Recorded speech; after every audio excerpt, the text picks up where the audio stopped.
The views, information, or opinions expressed during the Geeks Under the Influence podcast are solely those of the individuals involved and do not necessarily represent those of RVA Magazine, Loot Crate, amzn.to, or their employees. Listener discretion is advised.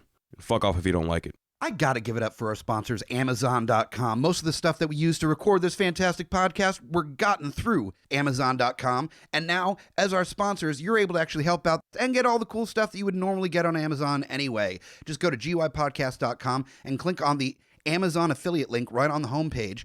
And anything that you purchase through that link, we get a little bit of a cut. So it's a way for you to buy all the stuff you were going to buy anyway on Amazon and support your favorite podcast at the same time. My suggestion is to just go through the link, and then once you get through, bookmark Amazon through that link. That way you can go through every single time without even thinking about it. So help us out, help yourself by shopping Amazon through the link at gypodcast.com. If you love this podcast and you love cool shit to put on your shelf, then I've got just the thing for you, Loot Crate. Last month with Loot Crate, they had Origins as the theme with stuff from Nintendo, Marvel, TMNT, and Superman. This month February, is Build with stuff from Tetris, Power Rangers, Lego Dimensions, and Batman. Just by going to gypodcast.com and clicking under our sponsors page, the link to Loot Crate. When you sign up for any crate, not just the regular one, but anime or the DX box, or any of their additional stuff, if you go through that link, we get a little bit of a cut from it as well. If you want to save $3 on your first crate, then type in SAVE3 under the promo code. And that's about it. Join the conversation. Hit us up on Twitter at GYPodcastRVA or Facebook. Just look up Geeks Under the Influence. Instagram, Geeks Under the Influence, all one word. Or just go to GYPodcast.com. It's got all our links there. Now on to the episode.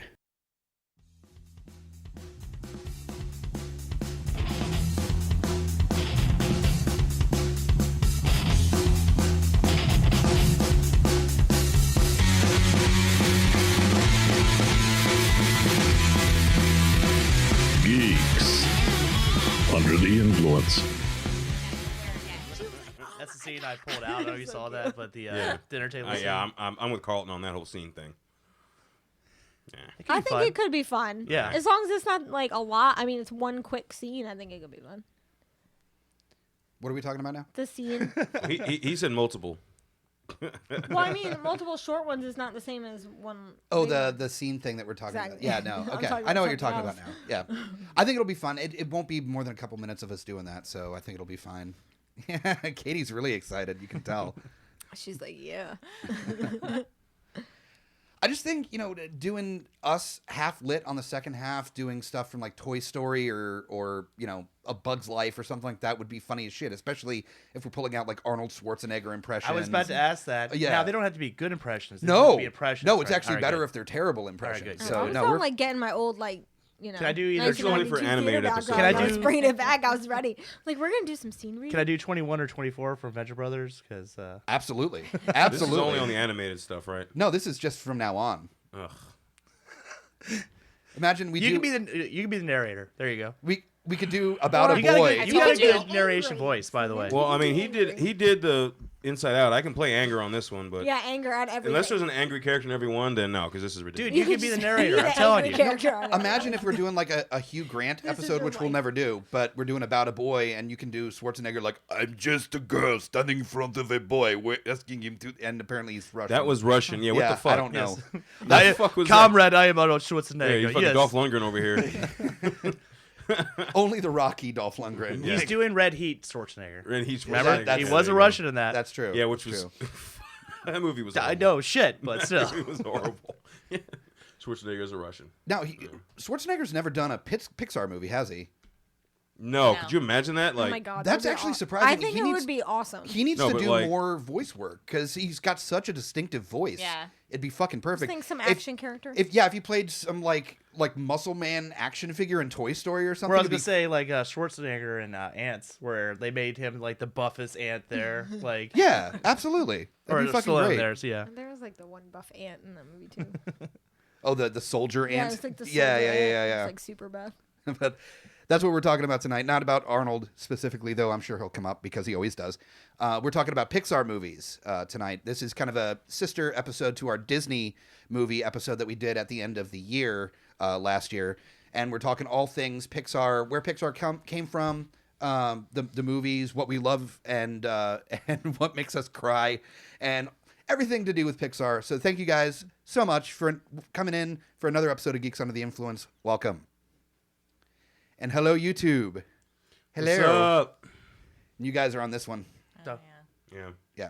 And Hunter's probably on both. Yeah, you're kind of on both. Are we yeah. on that one? Yeah, you guys are on this one. Oh, I didn't even Yeah, see which it. one? Flick off that Which camera. one do I You flick flick off off? this camera. I guess just You equal. just flick Yeah, off just do both. two. It's You fine. Equal opportunity. You can flip off Sit equally. and spin YouTube. I'm sorry. I'll just do this the entire time. So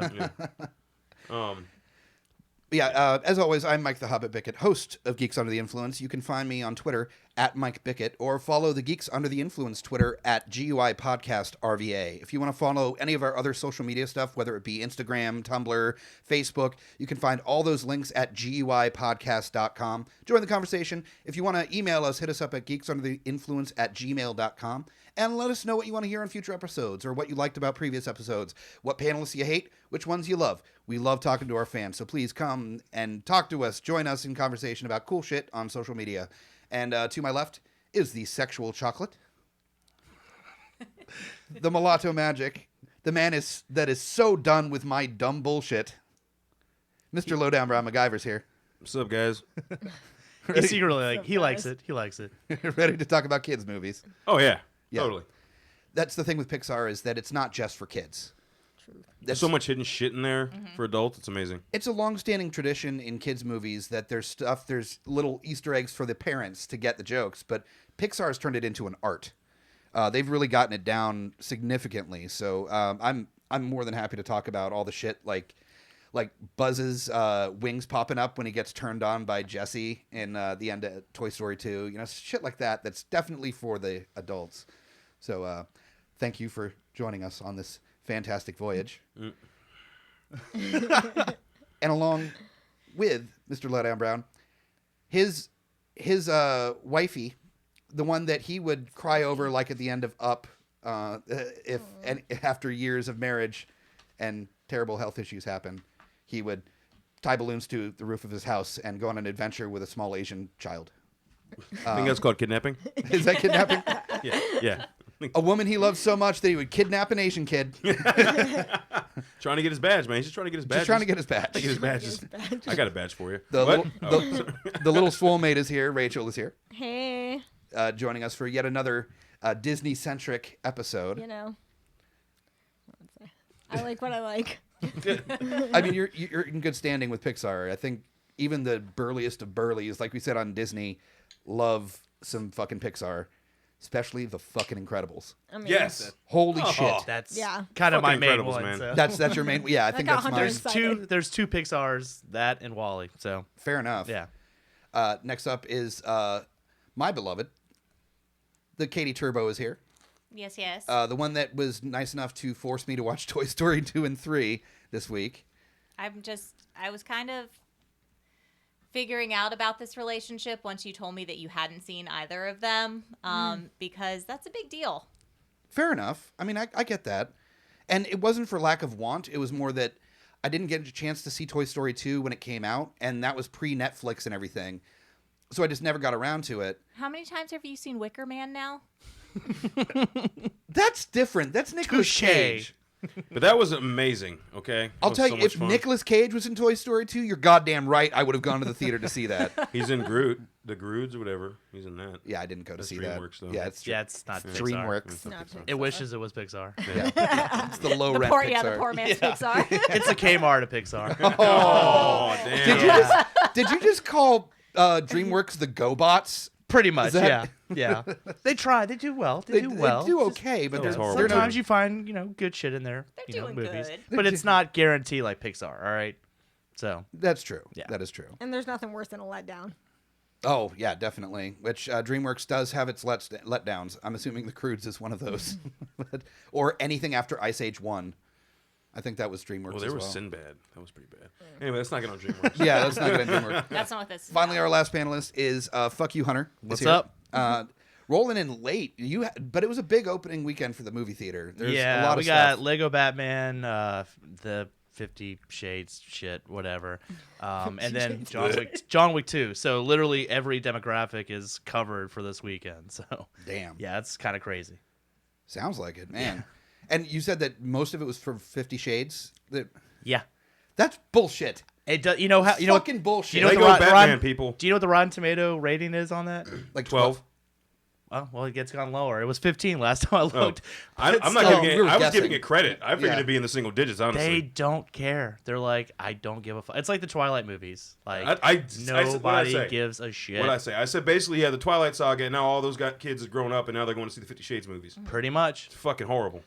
Learning how not to be in a sadomasochistic relationship. Right? Vampire, human chick. Now, Now, just horribly emotionally and physically abusive boyfriend / fiance, I guess. In this, I don't know. It's fucking bullshit. Which is something Pixar would never do, is lead you down the wrong path of sadomasochism. Only tell you the right way. That's what Toy Story 4 is about. Yeah, that's the coming Toy Story 4 is all about Jesse Woody. and Woody. I was gonna say. Yeah, They're gonna use a string, pull strings. Jesse a different gets way the now. Woody. yeah. It's just going to be the script from Secretary, but it's going to be Buzz Lightyear and Jesse. Jesse tied up in the armbar thing, picking up shit with her teeth. That was what, James Spader and Maggie Gyllenhaal? Yeah. That was a sexy fucking movie. Yeah. Spader likes to be in fucked up movies between that and Yeah. Crash. Crash. Dude, Yeah. Crash was complete.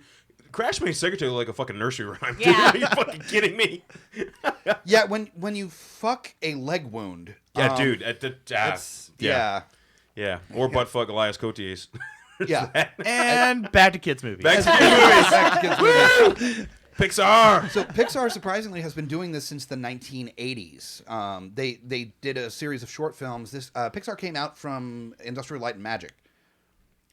It started out kind of helping along with their computer animation stuff, and then became its own company in the mid 80s. And then into the mid to late 80s, they came out with a series of short films like was it Tin Soldier or something, and there was a couple other ones. It was only when they looked into developing a feature that they teamed up with Disney and made an agreement to come out with a feature-length film. That, of course, was Toy Story, which I was fortunate enough to see in the theater when it came out. Yep. And personally, it blew me away. Oh, yeah. Oh, yeah. Because around the time, I think the only thing that we had seen as far as computer animation goes was Beast Wars on TV. So, yeah, really fucking shit. Or maybe, what is it, Reboot or whatever? Was that even out yet? Reboot. Where the people that lived in the computer and there was evil villains and shit. Yeah. Why are you making me remember that? That's so awful. But there wasn't a whole lot as far as computer animation on any kind of large scale. So an entire movie set in a universe of computer animation. And it surprisingly holds up. Oh, yeah. You can put on the first Toy Story. It's great. Amazing. Well, and it wasn't just the computer animation of it, but it was just the detail that they provided in it that was so beautiful. And we'll get to it later, but with Monsters Inc., with Sully's with how the fur that he had and just the movement of that and just how intricate they made it look and how detailed they made it look. It was so beautiful, and that was something I think that set not only that computer animation world apart to begin with, but it set the Pixar world apart of providing that much care and detail into their work. Definitely. Well, it's one of those things we've talked about on the last couple episodes about the difference between American animation versus anime, is that part of the reason why anime has gotten so big is because of the amount of time and detail that they put into their animation. Mm-hmm. The same can be said for Pixar, is that although they were the forefront of computer animation, we were talking before we started about DreamWorks and what is it? Illumination is Illuminate yeah. that did Sing. Right? The new kids on the block. Apparently. Yeah, I was gonna say with Despicable Me and Minions, they're pretty much it's Pixar, and then they're kind of making their way up there. Everything they've touched has been just as strong as Pixar. They did Despicable Me. And Minions. I thought that was DreamWorks. No. Oh. Yeah. Okay. So I like Despicable Me. I like both of them. No, yeah, Fuck absolutely. the Minions movie. Fuck that, by the way. I didn't bother with that. Right. Terrible. You might say that, but gross wise, it's those yeah. movies are almost guaranteed People as are much as dumb. Pixar. Okay, so there's that. Well, as somebody that's around 4 and 5 year olds daily, the Minions movie, that is their thing right now. That is what they absolutely love and adore. Well, even my nephews love the Minions. They're all about the Minions. So does Rachel, apparently. They're awesome as a side thing, but I don't need a whole movie of ain't go do I need not the whole fucking movie. Wait, what are they like? I don't know, some random ass gibberish with vowels. I was just hoping you would do that again. I know, that's why I didn't do it. Yeah, okay. I I like to crush your dreams. I think that's what it is, though. It's like it's not only the detail in the animation, but it's the love of the characters that runs so deep with Pixar movies. Like, you feel like you know them. You know, I feel like with a lot of other anime, like even Disney, like you like them and you're like, oh, they're so beautiful. They live fantasy lives. But Pixar has taken it to a different direction. Like, just they took kids' fantasies and kids' dreams and then like tweaked them so they're a little more like realistic in like anime way, and they just made it, you know, you fall in love with the characters. Well, that's what the characters have such a backstory to them that it's almost personal to you. You relate to it a little bit more, and I think that's what makes it so special for children and adults alike, that you fall in love with these characters and you have like a real sense of who they are, and you find these things inside of them that you see in yourself or see in people around you, and it's so special. Absolutely. I was just gonna say, I mean, Pixar is almost guaranteed when you go in, adults, kids, both are gonna enjoy it. It's one of the only times going into a movie ahead of time, like you're gonna enjoy it. Like everybody in the theater. Yeah. 'Cause Everyone. I've sat through some shit kids movies, and I was like, God, and I look at my watch. I'm like, it's been an hour, right? And I look, it's been like 10 minutes. Oh fuck, I'm in for the long haul. Yeah. Damn. I never do that with Pixar movies. And No, you look just- an hour later, and it's been another just like 10 minutes. If I could have walked out of any of the Alvin and the Chipmunks movies, I would have. Oh, You know, there were Yeah. moments of the Yeah. first one that I was like, fair enough, but not great. I wasn't stoked on it or anything, but there was a couple moments where I was like, oh, nostalgia. But I didn't bother with the rest of them because I was like, really, a sequel? Like, the first one barely needed to be made. I got so mad. or like the Smurf movies, like they. Ugh. I only Yeah. watched the first one because They're Neil rough. Patrick Harris, but He was in both of them, apparently. yeah, but I wasn't willing to watch it. As much as I love Neil Patrick Harris, I wasn't willing to put myself Just through not that that again. dedicated, huh? No. Just like I love Jay Baruchel, and that's the only reason I watched The Sorcerer's Apprentice. Oh, dude, Yeah. come on. And that was fucking terrible. He was Shit. fine in it. He acted well. He was great. As my Get off his fucking cock, As dude. my boo always Seriously. is. Did he act confused and slightly like he was having Awkward? awkward, and yeah. talking? Had trouble Like what he does in talking every fucking movie? Pretty much, yeah. Okay, or his entire TV show? Yeah. Yeah. God damn it. Fuck him. I don't know. Just There like you go. that. I just pretty much you covered just all of his you movies. just Jay Yeah. Baruchel Yeah. and also Shia LaBeouf and Well, Shia LaBeouf would be screaming. yeah, that's true. What the fuck's going on? Well, now Yeah, he's crazy. after I- Fury. After Fury. Yeah. I swear it's the beard. The beard just gave him crazy powers. You saw the video I posted about what he did outside that art project, right? Yeah. That's fucking amazing. Yeah. Crazy done right. But I think the reason why it connects with adults so much, the Pixar movies, is because as much as it is meant for kids, there's so much of a nostalgic feeling for adults. They're able to translate the feelings of a kid so well that the kids relate on an incredible level, and the adults remember what it was like when they were kids. And that's why I like watching kids' movies, is to remember what it was like. Like we said earlier, I hadn't watched Toy Story 2 or 3. And I watched Toy Story 3, and through the tears at the end of that movie, and there will be spoilers of Pixar movies and stuff. We probably won't get too deep into spoilers, but, I mean, they've been Dude, out long if they enough. haven't seen them, then I'm sorry. Yeah. Shit out of luck. Fair enough. I'm going to talk about what I want to. Fuck you, man. But at the end, when Andy is, like, saying goodbye to his toys and everything, and I'm just like, yeah. Stop. yeah.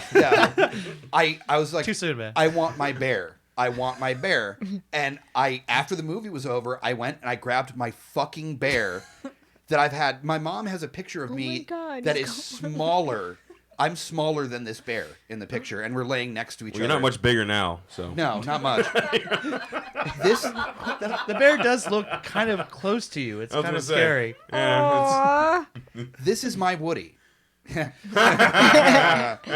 touching that it's one. big and brown and really hairy. No, but this and there was a Mickey Mouse doll as well that were my childhood toys. I carried them around everywhere. I mean, I'm a 35-year-old man, and I have a teddy bear that I've had since I was born. It's an amputee. That's an amputee, but I still love him just the same. And that limb is like Mrs. Potato Head's eye under like my childhood bed somewhere or something, just like hanging out, looking for the rest of the bear. And it's gonna be like a horror movie where I hear a knock at the door, and there's gonna be a little tiny barefoot right at the door waiting to get in to join it. I don't know. I think you might have had a couple crash moments with that bear there.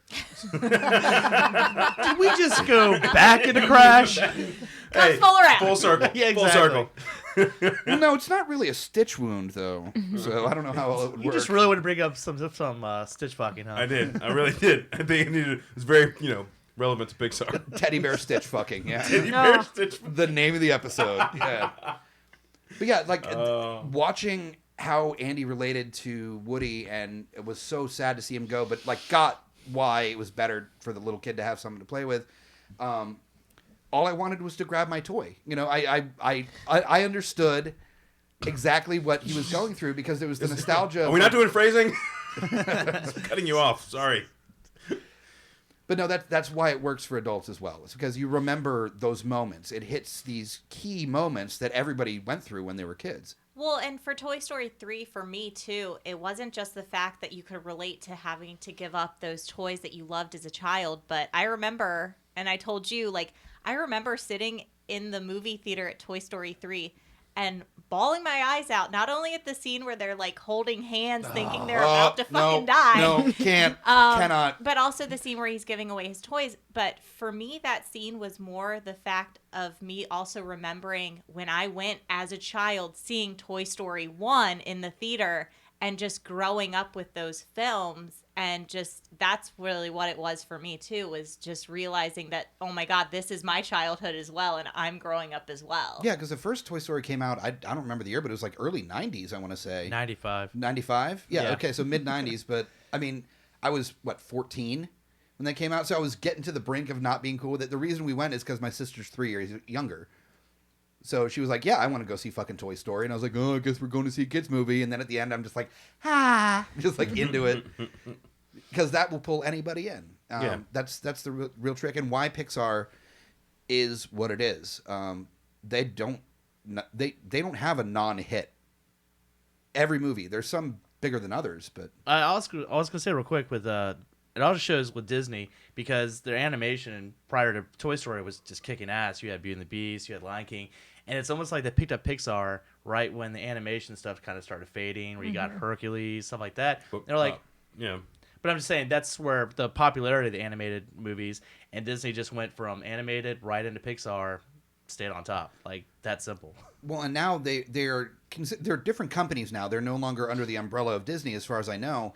But now Disney is kind of taking a step in the Pixar direction that, as far as I know, the last animated, like, hand-drawn animated Disney movie was Princess and the Frog, Yep, right? it was the last one. Which was, 8 years ago? Something like that. It's been a while. It was good, though. Yeah, it was a great movie. It was definitely redemption from Tarzan and Hercules and Yeah. Emperor's New Groove. Oh, God, those movies are terrible. Oh, Emperor's New Groove is great. No. It's got putty in it. That's the only thing that's good about it. That's the only thing I remember from it. That's the only thing I care. That's the only thing I care about listening for when I'm watching the movie. is his Yeah, voice. that's We rough. just need Crumb to pop in to do his Patrick Warburton impressions Yes. just here and there randomly. Yes. That's why I want to do the making a drunken scene thing, so that he can just Patrick Warburton like different roles in different scenes. That's it. That's the only reason. But Disney, in its own right, has had some hits in computer animation, like Big Hero 6 was fucking good. great. Oh, good. So So good. good. It has a Stan Lee cameo. I mean, right there. Like, Yeah, right. Even if the movie was shit, you have a Stan Lee cameo in an animated movie. A superhero animated movie. Yeah, but it was kick-ass, and you had that. So I was happy. And we discussed Wreck-It Ralph was also Yeah. Awesome. But Disney now is actually going one step further, and they're actually just doing live action animation CG. That's their new thing. And the new thing is just rebooting their animated Yeah. movies and making it live action with a lot of CG in it. Because I think Beauty and the Beast is coming out this year is the only one that's actually got people in it besides from Mowgli, and everything else is CG. That movie's gonna do a shitload of business. I want to see it. Everybody We wants saw to see it. Cinderella, right? I saw Cinderella. Yeah. Yeah, No, me too, that was good. everybody It wants was to see good. it. It was really good. And the trailer for Lion King looked like shit though. Yeah, it did. Yeah, it looked pretty It bad. did. Looked pretty rough. I feel like I need to see more of it in order to make a judgment, because that was just a teaser trailer, right? Yeah, so I feel like I need to see more of it, but because there wasn't any talking, and I feel like I need to see at least that before. How their mouths move, Yeah, and how it flows, fully- and all that. yeah. Yeah. I'm Fully interested to trying see if they do it like kind of like the Jungle Book, like how they're gonna mesh that like animal talking world. Yeah. Yeah. And the voice actors they pick. That's a big thing with why the Jungle Book for me was successful. Idris Elba is, Shere Khan. Right. Yeah. Don't worry. Bill Murray is fucking Baloo, which I've always said is fucking Baloo. It's always fucking perfect, right? Like, oh, but yeah. So that's a big deal. That's who they get for voice here's the acting. thing that I see happening is that I feel like Disney rebooting their animated into live action is going to run into what all the other reboots in Hollywood are running into, is that if you have to do it just right to make it work, if you even miss a little bit, you're going to have a lot of really pissed off people that are upset that you're fucking with their nostalgia. Yeah, you're saying don't get lazy, don't fuck it up. Yeah. Pay attention to detail. Yeah. Don't get lazy with it. Don't get No, complacent. not at and all. say like, oh, we've got 5 really good ones, and then like 6 when you're like, oh, we'll just put it out there and it's shit. Oh no, none of that. That's how I felt about. I never saw it, but that's how I felt when Pete's Dragon came out. Because I was like, that's not the same fucking movie. Like, just forgot watching the about that trailer, one. I was like, that is not the same fucking movie that I Yeah. remember growing up as a kid, and I just can't put myself through this. That was kind of a misstep, I think, on their part. So that was their first misstep. I think so. How to do in theater sales? You can. So. Yeah. I just know Parker went to go see it, and he was really not into it. And you like the original one? Yeah. Especially because that movie has such a nostalgia, and like if you even remember Pete's Dragon, like you remember it a certain way, and so like for them to not do it the right way, like and keep it close to that, I think that's like an automatic turnoff for like because it's our generation that remembered growing up with it. So it's like if you're not doing the trailer, if the trailer doesn't look good, I'm not going. Right. You know what I mean? Well, and I think that's why Pixar has kind of still a leg up on Disney, even though Disney's really picked it up with their computer animation. It looks good. It's really good computer animation, but Pixar does original films. Yes. Every single one of their movies is not a rehashing of something. It might take notes from Shakespearean literature or something like that, because everything does, but they're all original stories. And that's why they've been so successful, because they're very choosy about what they do. They do not go forward on production unless they are really prepared to put everything into these films. Pixar's been around since the 90s, and they have a lot of movies out, but not as many as you would think from a studio that's been around that long. I mean, they got, 10 features, 12 features maybe? That's more than it was like It's like 20, 15. 20. 15, okay, but still, Yeah, considering... If we they've- count cars. They've been around for more. They've been around for more years than that. And granted, there's a misstep. Like I did not bother with Cars 2 because I heard it was bad. I wouldn't say it's complete shit, but I feel like it's that- not on the same caliber as the other ones. That's the real thing they got to look at, is making sure that if they are going to do a sequel to a film, that it necessitates a sequel, where it's in the spirit of the original. Yet we still don't have an Incredibles 2. We're on our 3rd Cars. I'm just like, God damn it, give me a fucking Incredibles 2. Kills me. It's coming. I know, It's but I'm probably because the impatient. script hasn't come across that's like, this is worthy of Incredibles. Maybe they're just being that stringent with And it, if you know? that's it, yeah, Yeah, please, fair enough. keep Yeah, being picky. absolutely. Let's just say I know exactly when Incredibles came out, because it came out the day after W got reelected, and I was in the dumps, and then that movie came out.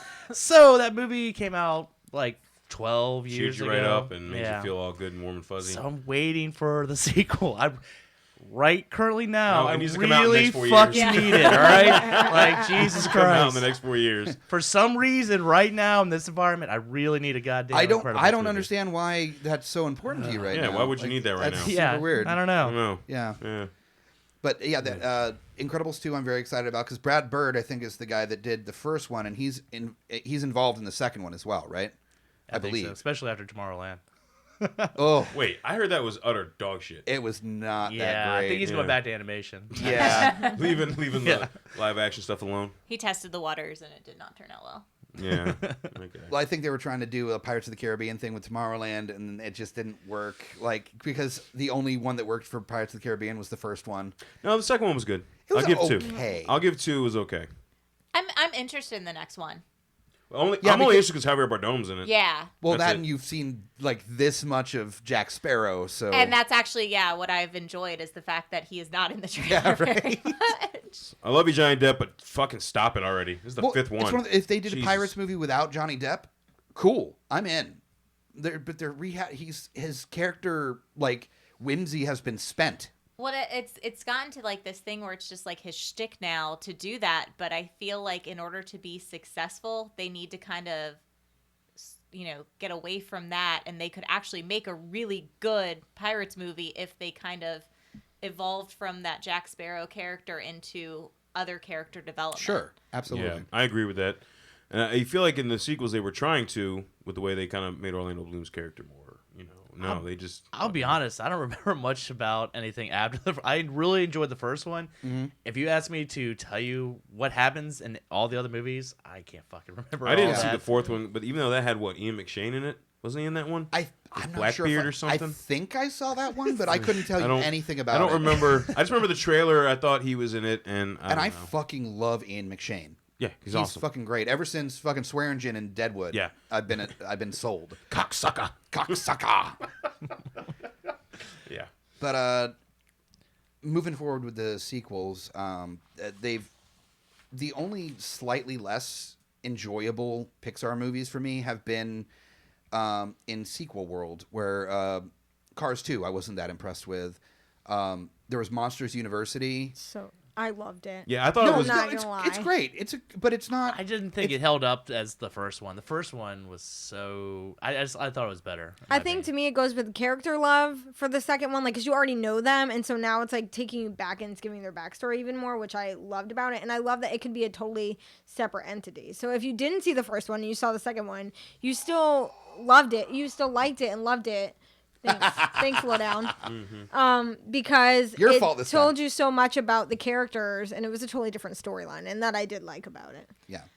Well, and I also feel like most movies that you see, you usually do like the original more than you like the sequel anyway. I feel like that's a common thing anyway. And we were talking about, with Toy Story, how the second one definitely wasn't as good as the first or third one, but I feel like it was great segue into the third one, and there were more it was definite good character development. Toy Story 2 is basically Jurassic Park. It's Newman from Seinfeld stealing shit, and there's a dinosaur. Yeah. It's the same fucking movie. Oh, Rex. Oh, Rex. Yeah. No, but Toy Story 2 was fun. It was enjoyable. I enjoyed it, but it missed the spirit a little Which bit. did you like more, 1 or 3? I got to go with 1 only because there's so much. It's like saying I loved The Force Awakens, but I couldn't put it in the same category as the original trilogy because It's really good. because the original trilogy is so close to my heart. The first Toy Story I've had in my life since '95. It is 2017. God, 95. I just saw Toy Story 3. I fucking love that movie. It was beautifully done. It pulled at the heartstrings. Made me literally cry. Twice. And I'm not ashamed to say so. Yeah, the holding hands part, and at the very end where he's saying goodbye to Woody after playing with Chick, and done. Yeah, Hunter's broken up too, apparently. Well, I was gonna say it's kind of hard too, because especially you just saw Toy Story 3. You've seen the first Toy Story over and over again. So it's when people came up to me with Force Awakens and they were like, "Would you put this higher than Empire?" And no, but I saw Empire, seen it 50 fucking times at least. Oh, more than that for me. And so, More than that, dude. Yeah. Come on, man. I'm saying at least, but I'm just saying to rank movies when you've seen one so many fucking times and then seen one a couple times. It's impossible. It's impossible. It's Yeah. comparing loves. You're like, that was my first love. This one's great, but that was my first one. Well, it's like you have a kid, and it's 6 or 8 years of having the kid, and then a new kid comes in, and it's like, do you like the new kid better? And it's like, who fucking answers that? You can't. The answer may be yes. Yeah, the answer. Awkward. Anyhow, go ahead. Well, no, if the first kid is in teenage years, then definitely I like the definitely new yes. one better. But Give it 12 more. yeah, right. You can only compare by ages. Right, exactly. I remember when I watched Toy Story, 10 years after I saw Toy Story, and then 10 years after I saw Toy Story 3, then you can make that comparison, but otherwise, it's unfair. And I think it's definitely one of those things to answer my own question, I like them differently. You like that first one for the fact that it's the nostalgia, this is the movie since 95 that you have watched over and over again that you absolutely love. You fell in love with these characters, and then you get that sense of, oh my God, this is what I grew up with. And these characters have not only have I fallen in love with these characters, but these characters have fallen in love with each other, and they have that brotherhood and that friendship, yes. and they're gonna die together and all of that. So I don't think it really is comparable. I can't. I can't do it. Because you just love it for different ways. Yeah. Well, for me, a lot of the reasons why I tend to like the first one's better is not because sequels are bad. Like I love Monsters University, but Monsters Inc. It's fucking amazing. It's also because like you see how those with like Toy Story, for instance, you see how that forms, why it means so much in Toy Story 3. That scene wouldn't mean shit unless you saw how it came about. You know what I mean? Like that's why I love that stuff.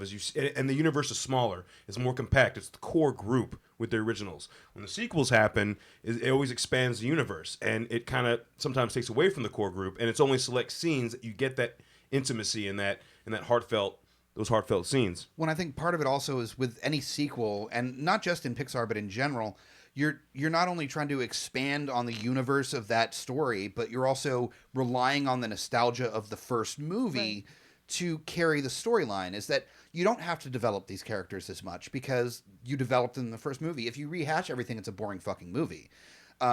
So you've got to add additional dimension to the characters, which means conflict. And if it's forced, then it's going to come out to be a shitty movie. So you have to have a legitimate reason why there's conflict, why there's a reason to have a story in the first place. And just because the first one made money doesn't mean that there's a story there. Exactly. Yeah. And I think the scene that really ties together the first, second, and third one for me in the second movie is the scene where they find out that there's going to be a yard sale. And Woody screams down to them, yard sale, and they're doing like a check to see who's there and make sure, because they're all so close to one another, they want to protect one another, and that I feel like really connects all three movies because you see that relationship that they have, and they're just that's so scary. They're just your eyes, dude. You need to. They just love each other so much and care about each other so much that this is their life. In this one room. They apparently don't give too much of a shit because between 2 and 3, off screen, they get rid of fucking Squeaky. They mention it offhand in one fucking line, and that's the last you hear. It's not like they couldn't get the contract for the computer animated fucking Squeaky Penguin character. Like, oh my god, somebody you're like really angry about no, Squeaky. Squeaky was a major part of part 2, where Squeaker was gone, and that was part of the reason why Woody was worried about him being like, expendable to Andy. The Squeaky was the fucking the keystone of that storyline, and in 3, offhand remark of him just being fucking gone. He does have a like, point. That's all. God he damn does it. have Have a Squeaky. point. See, Squeaky wasn't a big character. He wasn't a major character, but he was the fucking reason why there was a story in part 2. Was he the linchpin for part 2? The linchpin. He was the linchpin. fucking This is linchpin. amazing. that's the whole point of like loving, like people love movies because Pixar because they love the characters, because like, dude, I don't remember that part. Like, Get out. like, Get out. like, I believe you just shit on Squeaky. You did. You just jumped a I'm big old pretty deuce sure. on Mike's. like Mike's Squeaky, finger. no That's offense, awesome. like I love you, but Squeaky didn't mean shit to me. Like, The reason Squeaky doesn't squeak is because you can't squeak through the pile of shit that you just put all over him. but that's the God thing. damn It's it. like you're watching Toy Story 2 for Squeaky. I'm not. You know what I mean? That's I didn't go in for Squeaky, right, but did you? But in part 3, You don't really know. he got his squeaker fixed at the end of part 2, and I'm like, fuck yeah, he's back he's back on his game. Back. He sung like fucking Sinatra Then they at the dropped end of him. 2, and that might be why like So- it kind of instilled in me. Did you just Sinatra. watch Toy Story 3 just waiting for him to fucking show up and just kept waiting like he's going to be in this next scene No, coming up? I assumed he'd be in it, and when it was an offhanded thing, it was like, we've lost friends, like Squeaky's fucking dead. I'm like, what? He's not in the attic, he's just gone. And there's no explanation, there's no backstory. That's Toy Story 4, finding Squeaky. Oh my god. That's fucking 4. The search for Squeaky. The search for Squeaky. I think Squeaky should have showed up at the daycare, or like Squeaky's cousin, like another one. They're like, they meet all the new toys, and then there should or in be, a like- dog's mouth. or that, yeah, or that. Ah, reality. No, that'll be an Up 2, where that's like the chew toy of the dog from Up. This toy There is he fun. went. He switched universe. All right, he switched universes. Hey, you know what? As long as he's in the fucking Pixar universe, I'm good. But don't get What rid of is the Squeaky dog- off screen what is the dog's name? in between films. Speaking of Up, Oh, dude, Do we go there? we go there. Are we going to go there? We can go Are we there. going to the dark times now? Up's not in the. I wouldn't say I would dark times. yeah. No, Up's. I wrote up the first 5 minutes. Okay, the first 5 minutes out of like an hour and 40 minutes. we got a little bit of time before the break. Do we want to do Dark Times, or do we want to do conspiracy theories? I feel is like a second half conversation. Our favorite characters. We haven't really talked about that. I was just going to say real quick, if we're going to talk about Up, that when like Blade Runner world happens, that's the way to test to see if somebody's an android or a human is literally run that first 5 minutes of Up, and if they're not tearing up, fucking take them out because they're a goddamn android. Because That's the imitation replica, game man. test. Replica all that's day. what I'm saying. Like, there's no, because that first 5 to 10 minutes of Up, if you're not crying like a baby, there is something wrong with I'm you. sure You have no heart. I'm sure Alan Turing is really impressed that his test got replaced by fucking the Pixar test. Yeah, no more the It's Turing shorter, test. it's it's the quicker. Pixar test. Just throw it in the DVD player. Say, just sit here, watch this. We're just gonna see how you enjoy the first part of this movie. That is, yeah. Let's wait for the second half because I'm gonna shit all over Pixar for Up, because of how upset it made me. Oh, for fuck's sake! It's such a good movie. It was such a good movie. You thought I was upset about fucking Squeaker? Oh man, That movie was so good, though. Jesus Christ. No, it was a great movie. Up Don't had get me wrong. Up had one of the most amazing full circle moments in that movie. Yeah, yeah, seriously, definitely, like, definitely. Can't shit on it at all. But yeah, let's I talk don't care if about it made you upset, but Incredibles. that's one of the things I like about Pixar though is they don't follow this specific trend movie to movie. Like, you know, with Up, I mean, that first part just nails you, and something like probably one of my second favorite Pixar movies, but like WALL-E, where you have zero dialogue in the first like 20 minutes, 30, like of that movie. You have what's his face? Jeff Garland. No, the fucking like president. Oh yeah, David Hasselhoff. No. Fred. God damn it! I can't think of his- Wasn't David Hasselhoff? No. I thought, okay. But I'm just saying, you know, they didn't stick to one formula in all these movies. They do different trends, and that's why their movies seem fresh. You know, like, Everyone. Yeah. Yeah, absolutely. Yeah, let's do favorite characters before we go on break. Yeah. For me, I don't know if I can really put it as an individual character, but just the family in The Incredibles Oh yeah. is. I mentioned on the description of this episode for the live stream that we're going to learn about family togetherness from The Incredibles, and that's kind of one of the reasons why I can't really pick them out as individual characters because the little kid's a fucking brat. Oh, yeah. Violet, Dash is a brat. God, he's Violet is this like she listens to Morrissey. There's She's- no way No, she's like literally Skylar. she listens. She listens to Like, fucking Bright Eyes. Angsty. She has every Elliott Smith album. Like, just you can tell. Like, she's that. Like, she writes really bad like gothy poetry, and The baby's just clueless. watches the Vampire Diaries. Like that. She's that chick, and the baby's clueless, and this big meathead kid. The dad is like the dad that wears his Letterman jacket. Al Bundy. He's Yeah, like Al Bundy. Bundy of He's the Al superhero Bundy. world. The mom is the one that Together. that really holds it all together and is just like fucking stressed out because she has to do so much work because her husband is living in a dreamland that he's not in anymore, and the kids are fucking He made them a fuckload of money. All right. by lying to his wife about what he was doing. Whatever. She wouldn't complain about the new car. I'm just saying. Or the fact he lost a bunch of weight. Wasn't bitching then. But what I'm saying She is was that fucking him more. there was conflict Just saying. between the married couple. There was problems with the kids and them misbehaving. It seemed So believable. like a believable family. It was three-dimensional. It wasn't this Yeah, the bullshit. dad's lying. You know, the family's dad's happy. lying. It's all good. The wife thinks that the husband is cheating on her. Yeah, like it's real.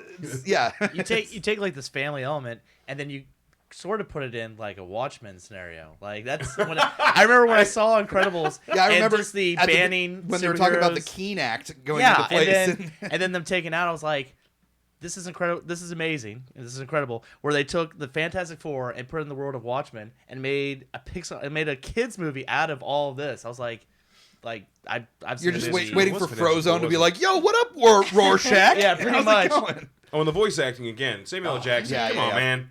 Come on.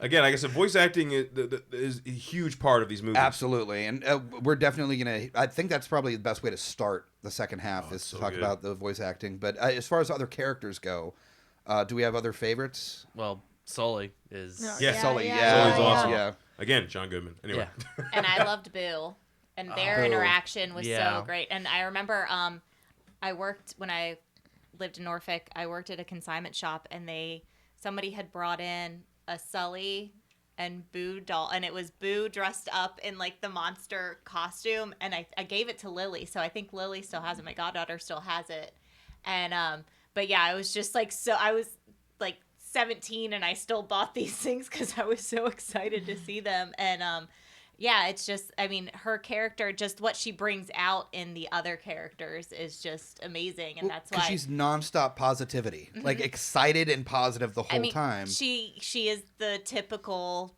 like toddler, and she's just so innocent She is and like so fun-loving. Kimmy Schmidt in The Unbreakable Kimmy Schmidt, just constantly positive and upbeat and happy.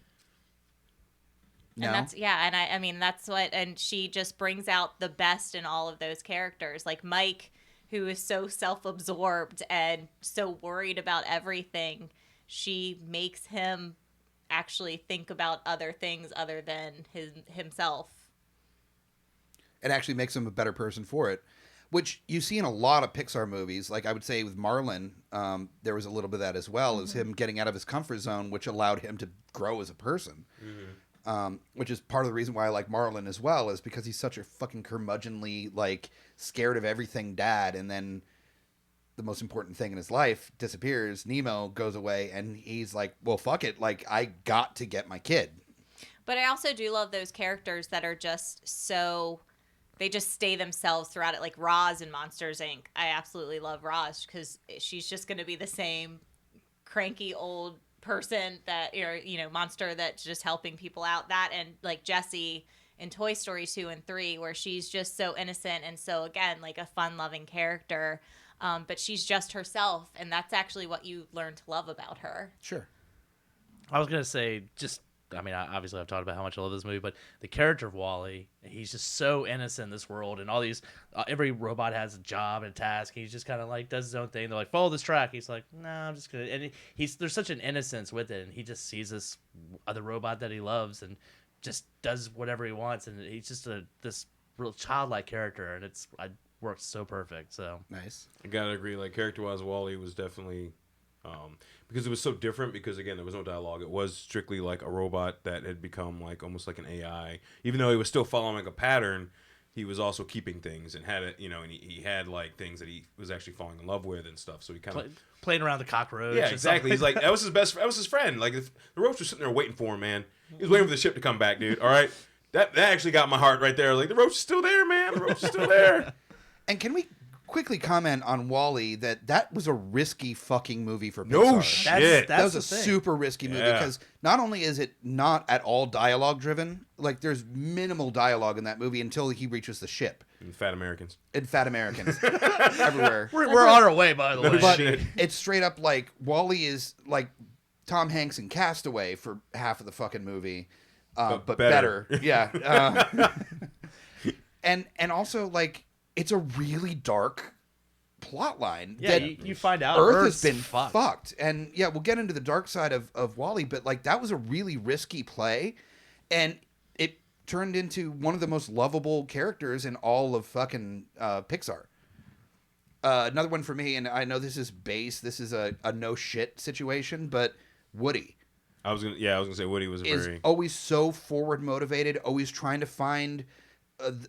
He's the Captain America of Pixar, where he's the red-blooded American, always believing in the right thing to do. Even in Toy Story 3, when everybody was like, Andy doesn't want us anymore. We got like this whole place where kids are going to play with us all the time for the rest of our lives. This is great. And he was like, no, Andy's our fucking owner. We go back to fucking Andy. And he like laid down the fucking law, even when it was hard. Yeah. And that's like, he's Captain fucking America. Even with them selling out other toys like Squeaky and stuff, you're still fine with them? He didn't sell out Squeaky. The story sold out All right, Squeaky. Pixar sold out Squeaky. I was trying to poke the bear a little bit. Pixar sold out Squeaky. Keep going. But I was gonna say, even in Toy Story 3, there, he was even questioning it, but still managed to keep that same mentality. Because remember, there was a scene in the 3 when he like looked at his foot and saw like the faded Andy. And it was really a throwback to the first one, where it was like a bright black Andy written on his. You know what I mean? Yeah, like, yeah. But even him looking at that and kind of questioning, do we still belong here? He still came to the realization that we do, and fought it, and he was the reason they got back out of that fucking landfill of fire. Like, I've never seen a landfill that has a fucking like huge hell pit. Like that. Holy shit! Right? Oh my god! Do you have a favorite? Well, I do agree with Katie. I think my favorite two characters are Sully and Boo because of their relationship. But I think I think the relationship of the characters is why I love Pixar so much. So I can't really say like Boo and Sully are definitely it, but Wally and Eve's character and just that chase and the curiosity in that, and I would say Mater and McQueen and their relationship and their friendship and how Fucking they Mater. kind of hate each other, but Mater loves him and he's just like, ugh, and then he learns to love him, and Mike and Sully too, and their bromance, like there's nothing like that, like true friendship, and you can really see it in the It's kind of like Barack and Joe Biden, like yeah, exactly. Yeah. That was awesome. Yeah. Oh shit. Another one I want to mention before we get a break is that we haven't touched on this Pixar flick at all, and it might be my personal appreciation for a shit talking fiery redhead, but Brave. She is wonderful, and she doesn't take shit. She does what she wants. She doesn't give a shit if it's like a boy thing or a girl thing. She wants what she wants, and she loves what she loves. And I feel like there's, unlike the Spice Girls shit, which was fake girl power, that's legit girl power, where it's like, no, I don't care about. I like shooting arrows, and I like riding horses, and I like having fun, and does it. And a lot of shit happens because of it, but it's because the people that are bound by tradition are unwilling to accept the fact that somebody's not falling in line behind them. And not only does she do what she does what she loves and all that, but she's better at it than everyone. Like, you're not a guy, you can't do it, but I'm better at it than they are. Yeah. And also turns everybody around on it by the end of the movie, where everybody realizes that their lives are a hell of a lot easier if they just accept that times fucking change. Oh, America can't. Yeah. Yeah. Jesus Christ. Yeah. Yeah, I did it. Yeah. I said it. Yeah. What? All right. So on that note, we're going to take a short break. When we come back, we're going to go into what we're drinking, and we have a new segment on Geeks Under the Influence that we're going to get into on the second half as well. I'm excited about it. I don't give a shit. I am too, Mike. It's all right. It's going to be good. Well, Mike's not alone for once. Yay. Yay. Super fun for me. So we'll be back after the break. Stick around. For all of you guys watching on YouTube, we're going to be back at 9:30. So set your watches, set your alarms, and join us back here at 9:30. Stick around. We'll be back.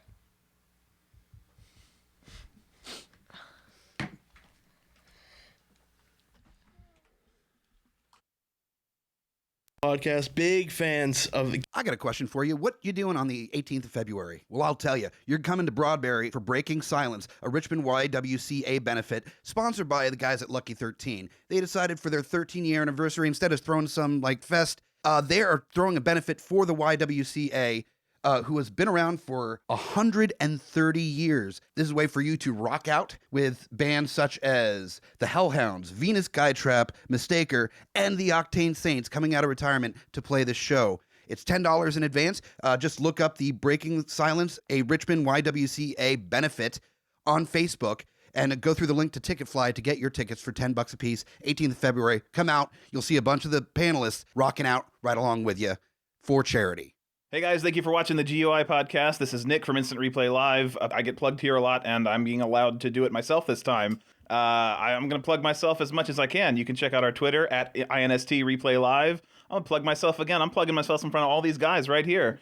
You can find us on YouTube if you search for Instant Replay Live, or youtube.com/c/Instant Replay Live, or at instantReplayLive.com. We do video games, we do tabletop role-playing games, and we do reviews and all kinds of other stuff. So check us out. Totsky from the YMN Podcast, big fans of the Geeks Under the Influence. Talk about all the same shit, so definitely check us out, ymnpodcast.com. This is Mike the Hobbit, direct from Fallout on a trivia night, telling you to come here every first and third Monday for trivia between 8 and 10, 25-cent wings, drink specials, prizes, and tons of really inappropriate trivia. It's a lot of fun. Do you guys agree?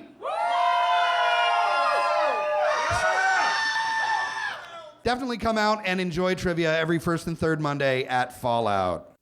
In addition to Fallout, Geeks Under the Influence takes over Wonderland on the corner of 18th and Main Street for Geeks Under the Influence trivia every second and fourth Tuesday. So come and check it out. Ridiculous trivia, goofy music, great food, cheap drinks on the corner of 18th and Main Street, 1727 East Main. Come and check us out 8 to 10 every second and fourth Tuesday.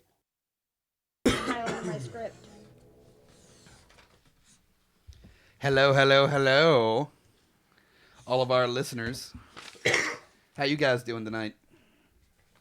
Let's get back on video here. Hang on. There we are. We're back. Hello. Hello, hello, hello. Hey. We're back for the second half of Geeks Under the Influence. Our episode tonight is all things Pixar. But before we continue on with anything Pixar, we're going to talk about what we are drinking. And we got plenty of shares tonight. First one up is Lowdown. Brought a beautiful little beverage for us to that we decided is it's a dick kicker. Dick kicker. Dick kicker. This is Jubilee, which I guess it would be really suiting for an X-Men episode. But we've already done those. So, moving on. Wait, what is it? Jubilee. Jubilee. Okay. Yeah. You know, X-Men, get it? Yeah. Okay. I got you. Just making sure you're on the same page. I got it. Yeah. It's by a Victory Brewing Company out of Pennsylvania. It is definitely fruity. Does have a dry finish, as the description states. But it is 12%. So again, dick kicker. Dick kicker. Dick kicker. It's a weird blend of like Belgian style ale with fruit. So that's pretty much what the description says. You can tell this is a heavy hitter. Yeah, Definitely. the end of it's got like a fuck, man. And there's some real girth to it. I mean, Yeah. I'm not sure if Jody would like this one. So no. God, her face on this would be amazing. Oh, it would be amazing. With the Yeah. girth. What? Oh. Oh, if she was here, she'd appreciate it. Yeah. But yeah, that's what 12%. And what's the brewing company again? Victory. Victory. Okay. So they Victory's do pretty Golden solid. Monkey. Yeah. That's their big one. I love the Golden Monkey. Yeah, but that also is dick kicker. It's like what, 9% or some Jesus. shit. Something like Yeah, yeah. it's a fucking. When we went to trivia, I'm talking to fuck you, Hunter. We went to trivia. Yeah, wife doesn't like it. That's the one Ali always gets because it's so high in alcohol and That's it's right. cheap. Yeah. All right. Next one up. I'm pouring a little bit here. Oh God, I gotta drink this. That's why you don't pour too heavy on the sips, and we can just drink as needed. This is the Smart Mouth Brewing Company Bright Ideas series Giddy Up Coffee Milk Stout. The reason I chose it is Giddy Up. There's a character on it that looks like fucking Woody from Toy Story. just more badass. And Giddy Up Yeah. like his More horse. badass. What, Rocket? Is that his horse? No. No, what's his horse? Hold on. We're losing our Where are you nerd. at? Where are you at? We have no street cred right now. No street cred. No street whatsoever. credit at all. There's going to be roving Bullseye. gangs. Yeah. Bullseye, yeah, yes. Nailed it. There we go. There are going to be roving gangs of geeks. That I are would gonna have kicked beat us myself up. out of this podcast if I did not remember that. What about Jesse's? Didn't she have one? No, she didn't have one. She's a woman. She doesn't get shit. Yeah. She just rode Buzz Boo-hoo. Lightyear. She gets Oh, yeah, fucking yeah. Stinky Pete. Like that's all she gets. She just got Spanish mode Buzz Lightyear. Yeah. Oh, that was. I fucking love that shit. But I freaking tango. It's so Olé. cute. Yeah, he, like straight down to the rose. That was amazing. Or the flower. It wasn't a rose, but yeah, that was fine. Oh yeah. Was it Oh good? yeah. Is it Definitely. good? I want to try that one. Very coffee-y. I don't like it. We can try it. It is good. You won't. That's really good. That's really I good. really like that. And I do love Smart Mouth because they're from my hometown. That is true. That is very true. This is very coffee. You can taste the coffee all fucking day long with this. Oh god, that's good. That is good.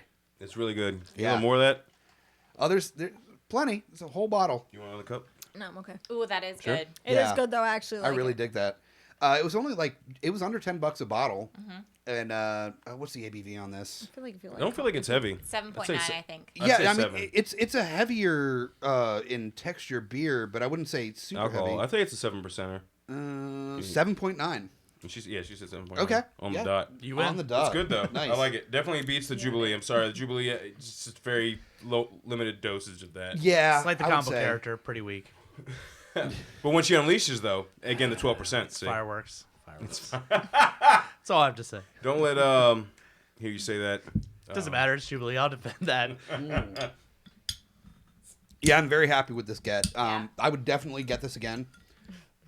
Got this from our buddies at Once Upon a Vine, obviously, and was $9.59 a bottle there. So It's good. definitely affordable, and 7.9. So it's gonna.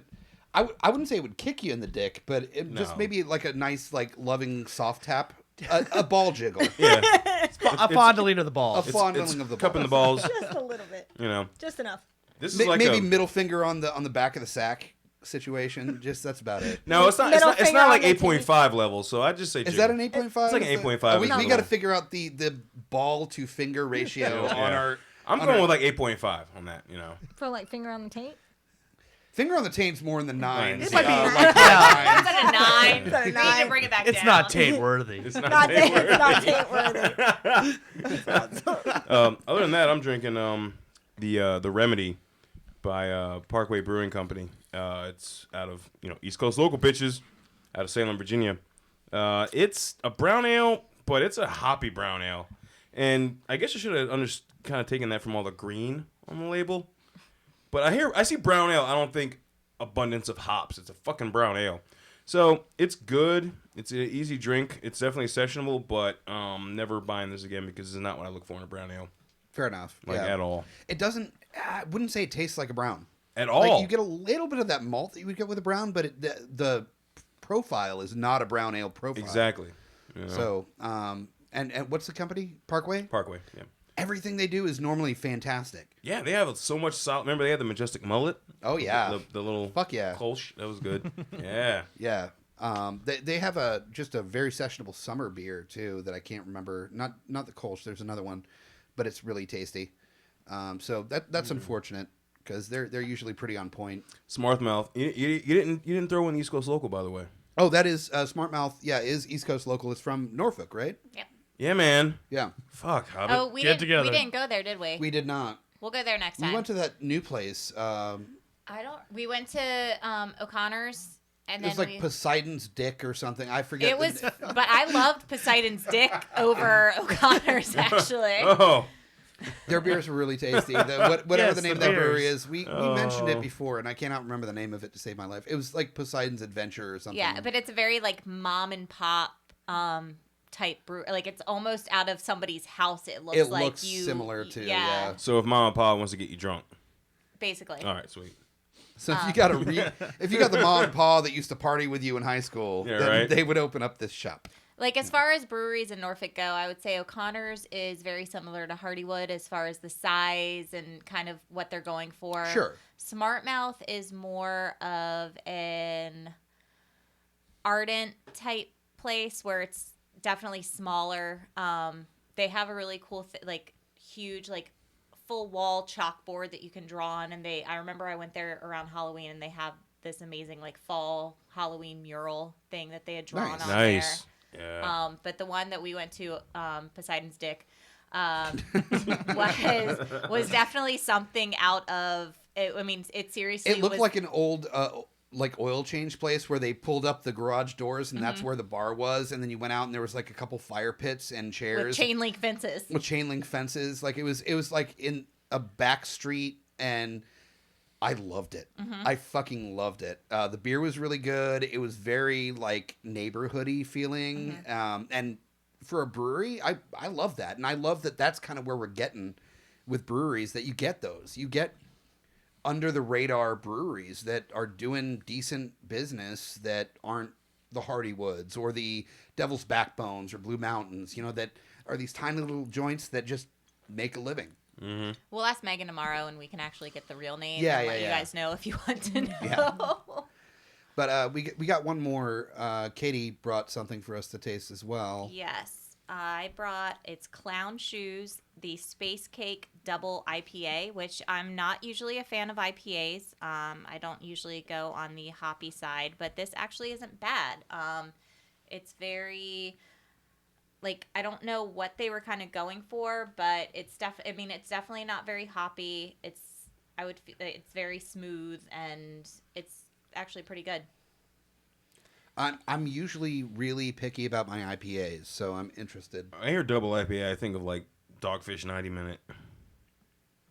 That's a double. That's IPA. really not bad. It's not bad, and it's Like the bitter notes that usually turn me off to the IPAs are almost they're not noticeable at all. You get the fruitiness that you get with some IPAs. The nose is kind of weird. Is it like Pinocchio weird or like? I think we're talking about a Dick fondling moment here. So. Oh yeah. is that Pinocchio lying or Pinocchio telling the truth? Here's the thing. Fruitiness? That's a drinkable IPA. I could drink a bottle of that and be happy, but it's not something that I would actually go out and Hunt down to get. Yeah, again. I wouldn't go out of my way Yeah. to get this. Like, I wouldn't necessarily pick this out again to get, but I'm not disappointed with my choice. No. of what It's I it's took. very decent, and I would say if you're an IPA fan, if that's something that you actively pursue, you're probably going to have a much fonder time with this than our IPA hating asses. It's turned some people that don't like IPAs going, okay, that's decent. So that's And I do like it's a softer approach. I do like the picture that they've put on the bottle. Like, the reason I got it, it's called Space Cake, and it has like a superhero, like kind of like Buzz Lightyear kind of person featured on the bottle. Cute. So I thought it was pretty cool. That is downplayed on the hop at the end. Yeah, But it's not bad. It does. That The bitterness- aftertaste has that weird smell you're talking about, like that weird nose to it. There's a weird nose That's to also it. Yeah. the aftertaste. Yeah, a little bit on the finish. The finish has, for lack of a better term, and there's definitely a better term for it because it's not quite right, but almost a metallic finish Yeah. on the end. Yeah, like metal. And yeah. I'm gonna read what's on the bottle. Why are Miracle Mike and his dog Bionic being chased by many evil laser beams shooting cupcakes and two giant layer cake motherships? Because we're straight up fools. Well, maybe, but with a few brain cells remaining, we managed to craft Spaced Cake Double IPA utilizing citrusy mosaic hops and an immaculate West Coast style malt backbone. Dude, chill out, enjoy some space cake. So that's what's written on the bottle. Well, that's adorable. That's, So they're totally just that's catering IPA people to people scary. that like to drink bong water. All right, for the brewing company, here's a free plug. You can use it as much as you want. It's on audio now, so legally you're able to use it.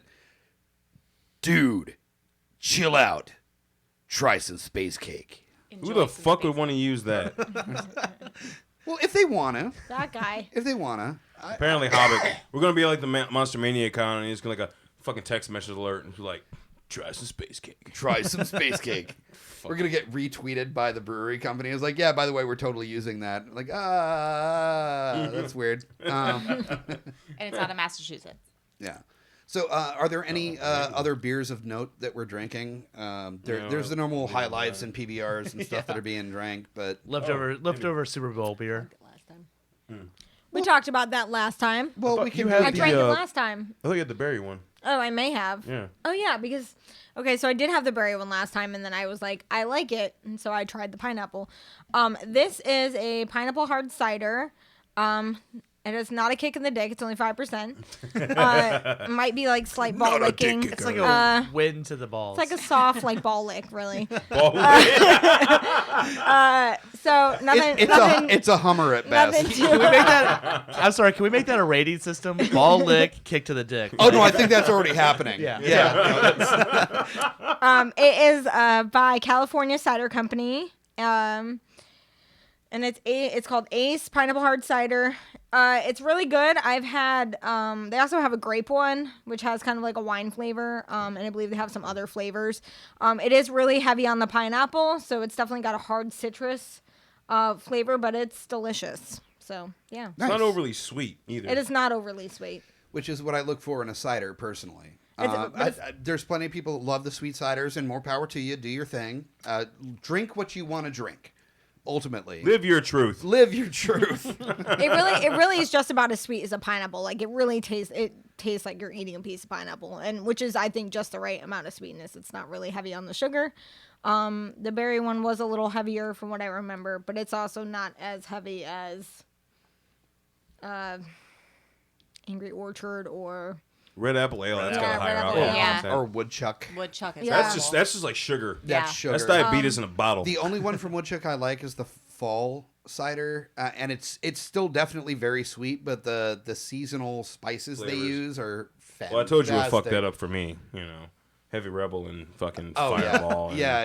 That was a Cider. great You remember day. tasting it coming out Oh, the other God. way? Like, Oh, it was so bad, dude. That was yeah. Oh. I don't know how you found It's the okay. hotel room. Steven just had to find time. I've to have, never to have I've a never little cry. not been able and, to find my place of rest, I guess is the way to put it. Safe place of rest. Safe place of rest. Safe If there's, place. Like if safe there's place. any time that you're gonna have trouble finding your quote unquote place of rest, it's gonna be Heavy Rebel Weekend. But the thing is, it's like you know when you go to Heavy Rebel and you get that drunk, it's like across the street somewhere, and like you know what I mean. Like you're not that far from where you're resting at. It's not like I'm miles away across town trying to figure out where I'm at. You know? Well, and you usually have a buddy, so someone would have found you somewhere and That's true. brought you back to the I'd have room. been passed if you out in one of the didn't jail make it. cells, and be like, "You all right, man?" I'm like, "Yeah, I need to go to my room." I mean, we were together like over a year, and I'd never seen him that drunk. I was like, Yeah. he knocked on the door, and Darling, he was, like stumbling. there are a lot of people that you don't see that drunk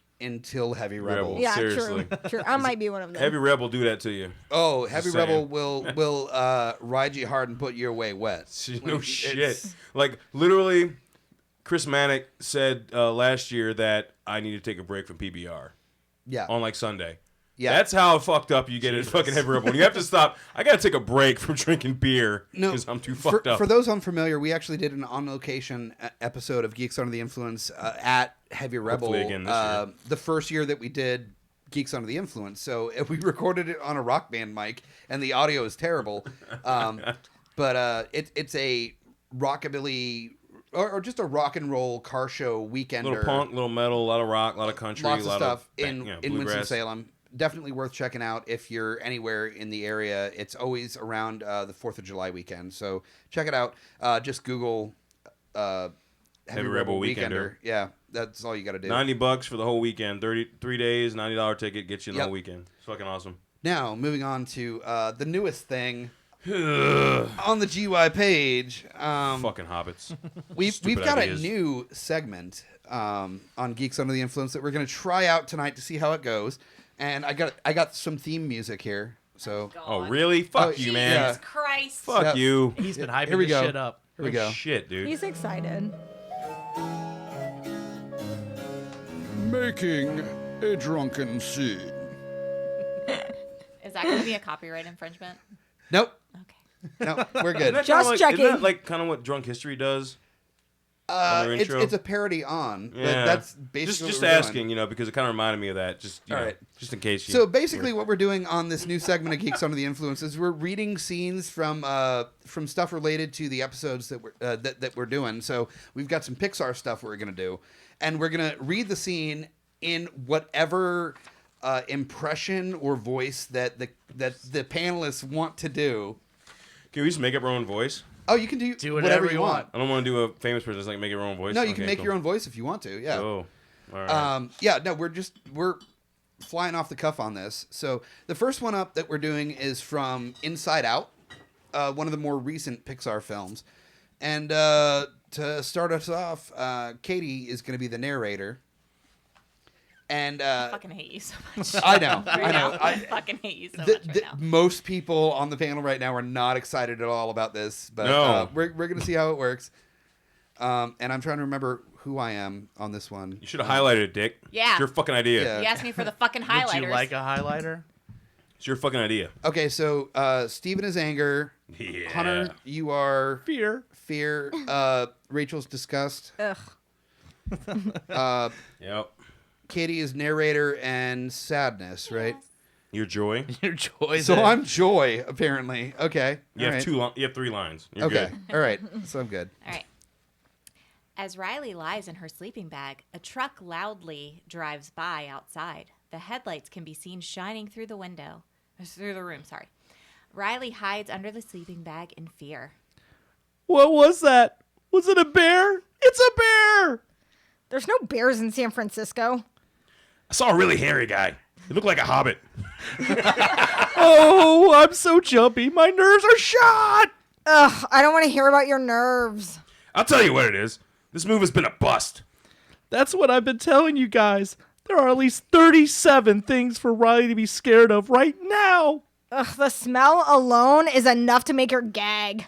I can't believe Mom and Dad moved us here. Look, I get it. You guys have concerns. But we've been through worse.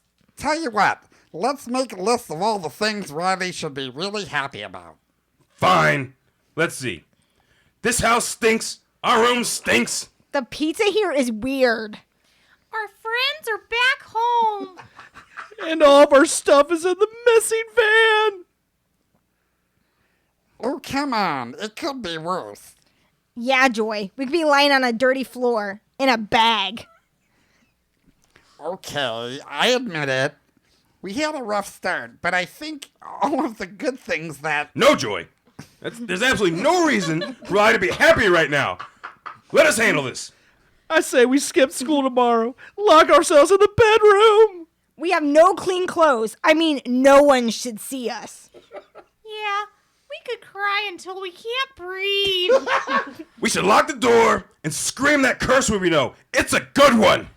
Yay! End scene. Yay! End scene. So I'm going to say as much shit as everyone gave you for this, this is Pixar. Yeah, we that's true. just did Pixar. voiceover. We Pixar'd the we just shit out of Pixar'd. And Pixar. she's right. Okay, it wasn't that bad. Yeah. But then again, it was angry. So as long as there's an angry character, I'd be fine. Basically, your life. Angry or complacent. Like the next one, I'm complacent. Complacent. You are That makes complacent sense. in the next one. So There's something to be said, though. Like, part of the reason why this worked so well the first time is that all the panelists have been on multiple times True. and know how to take direction. So that definitely helped in this whole regard. It's going to be a much bigger tire fire on future episodes, us doing this. So the next one, and this is the last one, we're going to actively try to fuck with each other on this one. I expect staring. I expect trying desperately to fuck each other up. This is the dining room scene from The Incredibles, is what we're doing here. So Katie is going to be the narrator.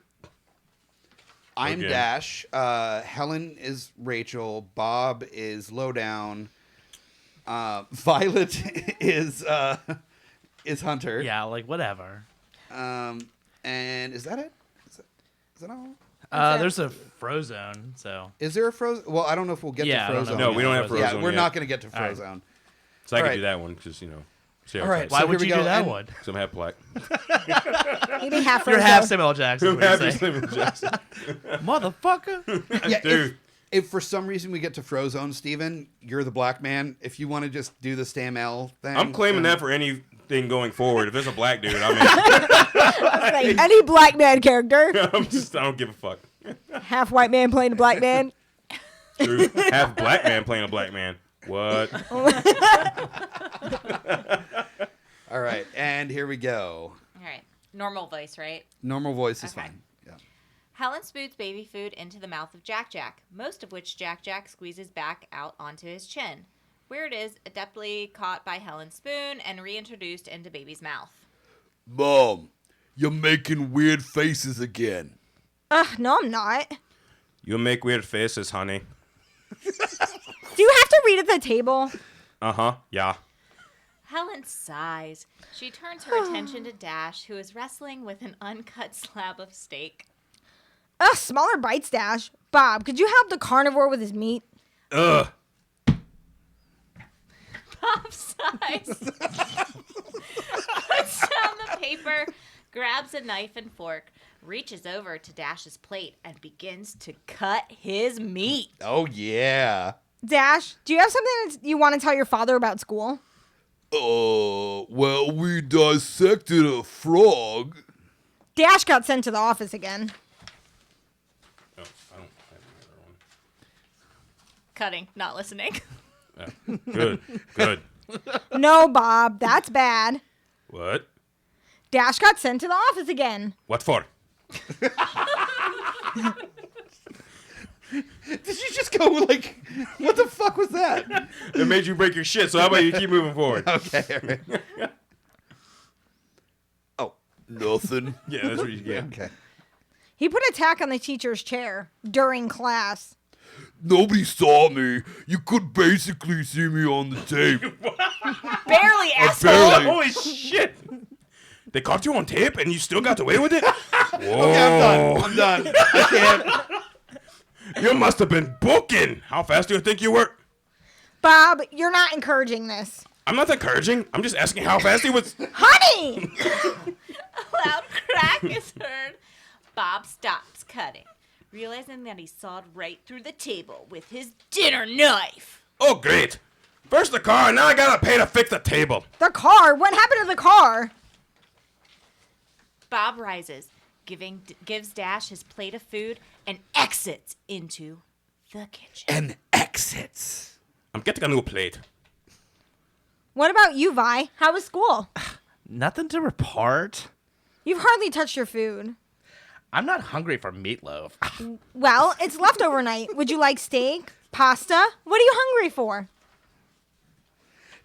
Tony Ridinger. Shut up. Well, you are. I said shut up, you little insect. Well, she is. Do not shout at the table. Honey. Kids, listen to your mother.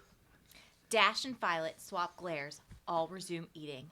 Then She'd eat it if we were having Tony there. That's it. Violet lunges across the table, vanishing, save her clothes. They wrestle. Dash escapes, racing around the table in a blur, slapping at the back of Vi's head before crashing into a force field she throws in his path. Oh. You started it. Stop it. Force fields. Dash. Violet. Helen's arms stretch across. Okay, we're done. We're done. Fuck. Oh, man, we haven't got the Frozone yet. Damn it. We're Haven't just got to cutting the the black birthday. guy's part out. I know, I it's mean, like history. You know There what you I'm go. saying? Ain't nothing new there. No shit. Where's Frederick Douglass' part? But, you know, there Fucking is a white people. token black guy in every movie. What's that new Netflix show, Dear White People? He's an up-and-comer. Isn't he on that new Netflix show? That's right. Dear White People. Hey, you know, if it makes the all-writers cancel Netflix, then I'm down.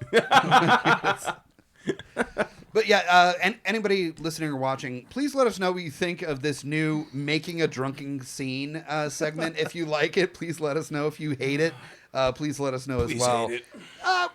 We're gonna test some shit like this here and there. So I fucking love it. I think that's delightful. Spice it up. Spice it up a little bit. Moving on to the second half, all about Pixar. What were we going to talk about in the second half? Voice actors. The voice actors. Fucking voice actors, which man. is really what makes or breaks any kind of animated feature. Even back to Disney's animated. Absolutely. Like, it made a huge fucking deal. Like, the first one I can remember with Disney animated was The Lion King. You had, like, Whoopi Goldberg, you had JTT. And you had the Thug all along. And then you had James Earl Jones. The motherfucking Darth Vader. Darth voice. Vader, Yeah, man. I mean, yeah. Nathan Lane. I mean, you just had so many awesome actors for that time period. Which, by the way, it was mentioned on a previous episode, but the king and queen in The Lion King, James Earl Jones and his wife, With the same from Coming to America. Yeah. My yeah. son works. Sorry. I love Everything the that movie. light touches. Everything the light touches. No, you're too white. Don't do that. No, don't. Don't do that.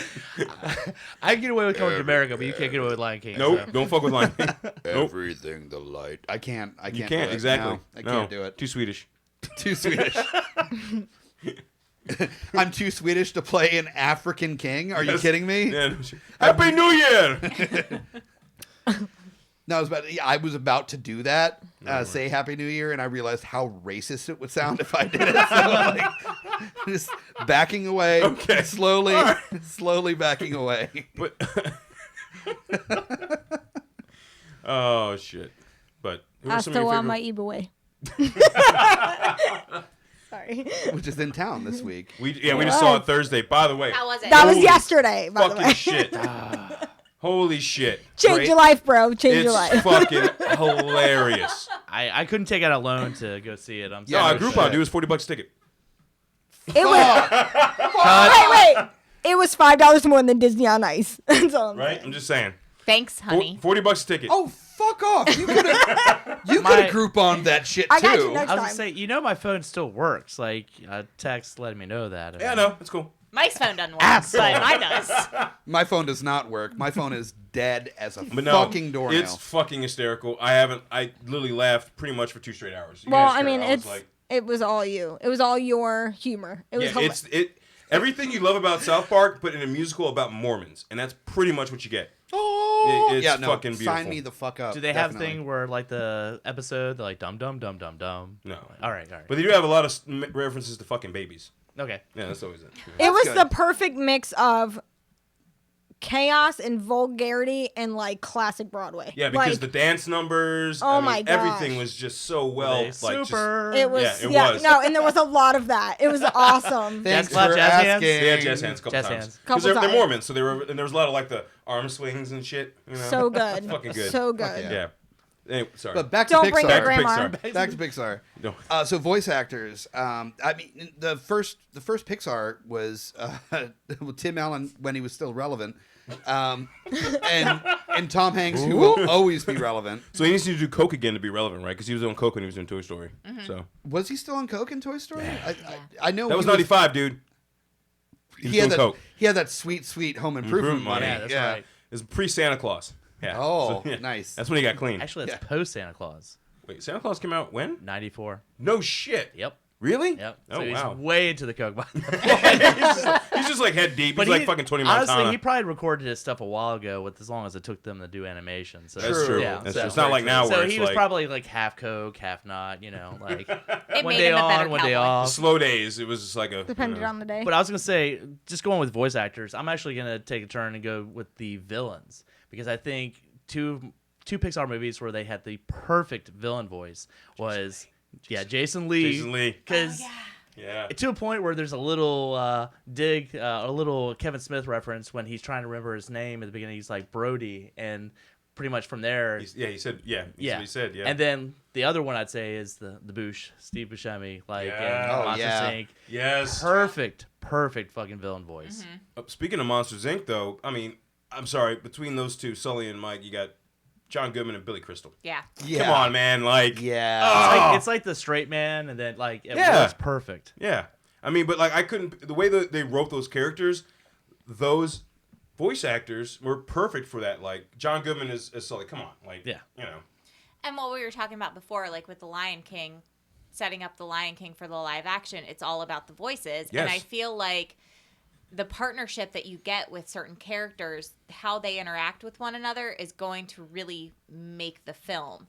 And so, yeah, with Billy Crystal and John Goodman, with Tom Hanks and Tim Allen. Oh, yeah. Like, there had to be a little bit of camaraderie there outside of the recording in order to, I feel like, make it. And so I feel like that was really important. One of my favorites. I want to hear was- that conversation with Tim Allen and Tom Hanks off mic, where they're trying to like get a feel for each other, and Tim Allen's just like, I'm weirdly on coke, and I have a show about like fixing stuff poorly, and Tom Hanks is like, I'm Tom Hanks. I was gonna say, I feel like Tom Hanks is not a hard dude to hang out, like chill with. Like, I Everything feel like I've he's heard- the guy that's like. Everything I've heard, he's absolutely fucking. He's been in delightful. Richmond. He was at Mama. What was it? What was one on Zoo's. Oregon Hill? Mama Mama Zoo's, Zoo's. yeah. Yeah. That is my father's man crush, is Tom Hanks. Like, my dad, I think, would possibly leave my mom or had some weird Just as affair long as with he can Tom play Hanks. on like yeah. a piano, chopsticks, Like, he'd be good. he is on my dad's list, I feel like. I don't understand why he doesn't go into politics. I mean, No shit, Who right? hates Tom Hanks? Nobody. Nobody. If Tom, oh God, think about you being in a place in your life that if you were to run for president, it wouldn't even be like a party situation. You could run independently, and it was like Tom Hanks is running for president, and people are like, no, that's I'm good with that. Like Tom Hanks. Yeah. the world would love us again. Yeah. No shit. Because Like- it's Tom Hanks. Yeah, like he would go to China, and China would just like, do you just want money? Like, you just here, just that would just be his have- campaign slogan. Yeah, just have money. Just have. Do you want goods and money? Just here. It's Tom Hanks. We love big. No, Just- his campaign slogan would be "Life is like a box of chocolates." It'd be Tom Hanks, the world can love again. What do you announce it by going, "I'm running"? Yes.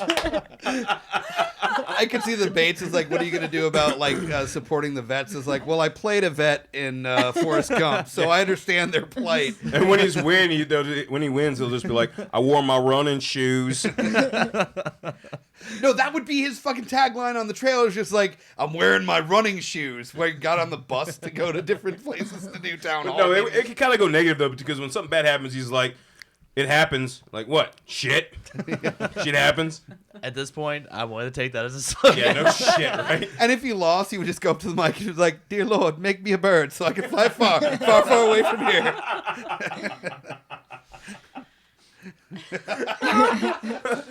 No, but he'd be perfect right now because he just walk into Trump and is like, sorry to break up your Black Panther party.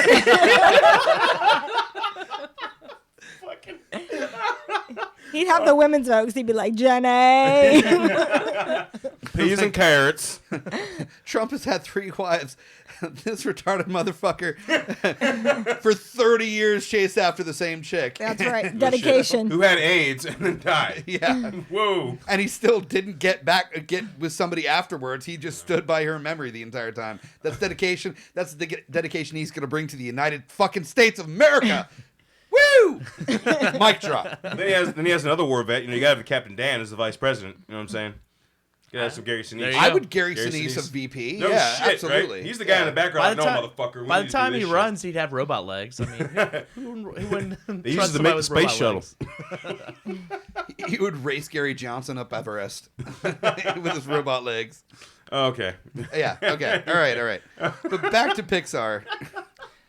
So besides Tom Hanks, I was gonna say a movie we actually haven't really talked about tonight, the second Pixar movie, Bug's Life, but Kevin Spacey doing the voice of Hopper. Yeah. Yes. Like you needed that like really intimidating voice, and you did, and we all know Spacey can pull that shit off without a fucking flinching. House of Cards much, dude. I'm waiting for season 4 right now, like with an erection. Well, I was just gonna say grabbing Kaiser Sose or goddamn, what's his name in fucking 7? But like, yeah, I love that scene in A Bug's Life where like he gets out of the police station and the fucking ant picks up the mug and realizes that like, I put her head in all a box. the things he said over the past hour were shit in the room, and then you see the ant where like 4 of his legs aren't working, and all of a sudden like 4 of them start working again. Yeah. But no, I'm waiting for that time when he mailed that box to that other bug, and like he opens it up, and it's like a praying mantis head, and No, it's the ladybug's head. It's the ladybug.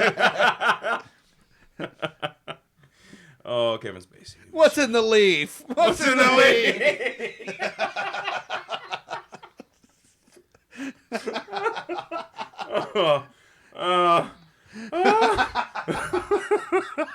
Woo.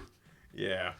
But yeah, that is a good point. That really made that villain. I just thought we hadn't really talked about Bug's Life, and I haven't. think it's underrated because it came out the same year with Ants, and there was a lot of competition. But I think Ants was Ants is DreamWorks, right? Ants is DreamWorks. That's what I was. That's actually That's DreamWorks' first foray into the computer animation was Ants. The 2 I can think of that had the weird like Armageddon Deep Impact kind of crossover thing are Bug's Life and Ants. And then there was Finding Nemo and A Shark's Tale. Well, Shark's Tale was actually good, though. It had Robert De Niro. Come on, he was the mobster Will shark. Smith is the funky fish. Well, he was getting jiggy with it, man. You can't help that, No. I think he actually, I think he did actually jiggy with it in that. At the end, they had a huge music video. Yeah. Jiggy all the way to Miami. Oh. I don't need to see that movie ever again. No, I enjoyed De Niro as the fish, though, as the king shark. No, that's great, but like it doesn't hold a candle to fucking Finding Nemo. No, Finding Nemo was goddamn amazing. But that's the thing is like you look at Ants versus A Bug's Life, and Ants doesn't hold a candle. Like it's awkward Woody Allen like ant. I'm an ant now. What do I do? I don't even know. Maybe I marry my daughter. I don't even know. Yeah. Why did you just turn into De Niro? Like, I don't understand what just Because happened. he went from a shark's tail to ants and he got confused. I don't know. A little ant, a little bit.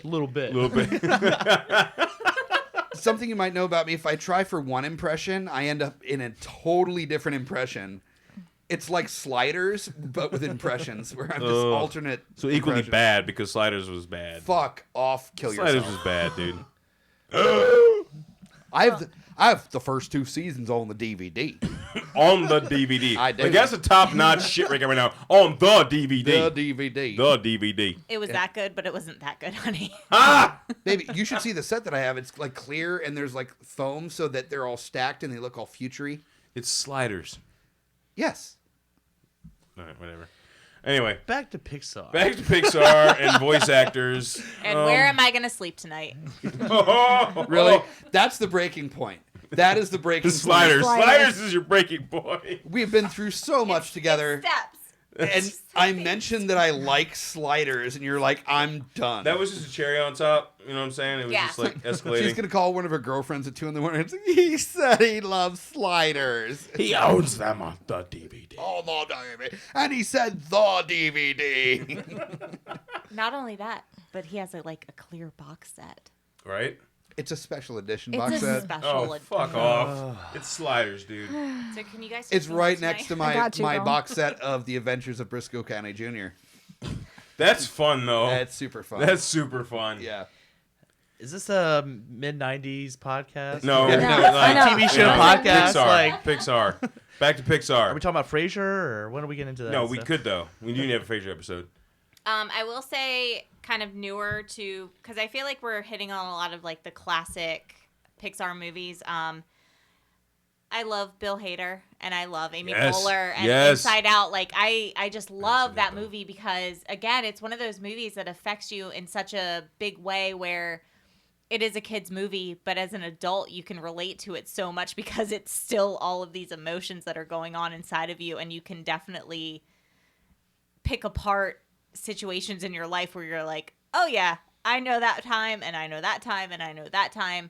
And so I felt like that was a really close movie to my heart because you could, even as an adult, you can feel all of those emotions throughout your life.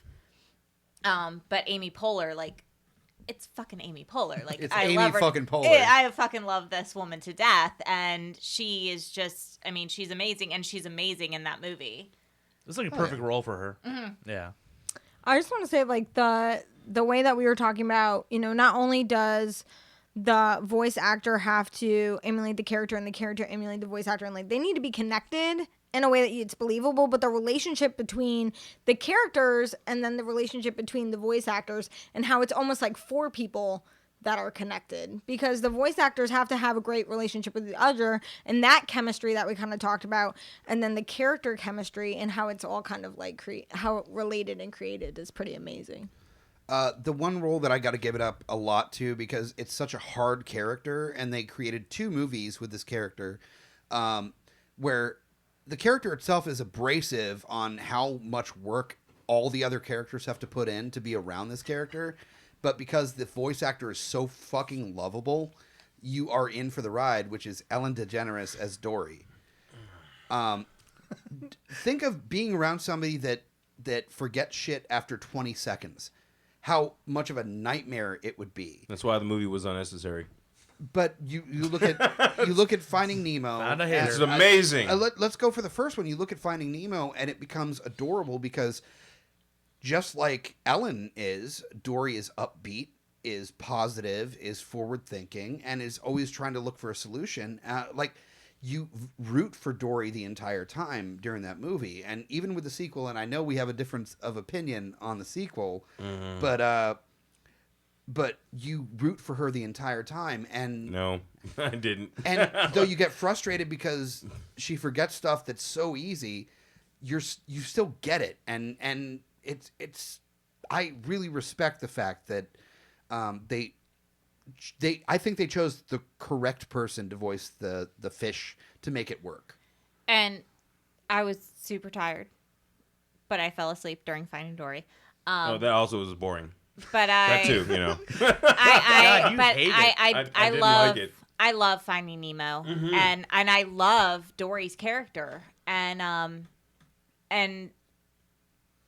with creating that character, I think it was so easy for her to create that character because that's who she is.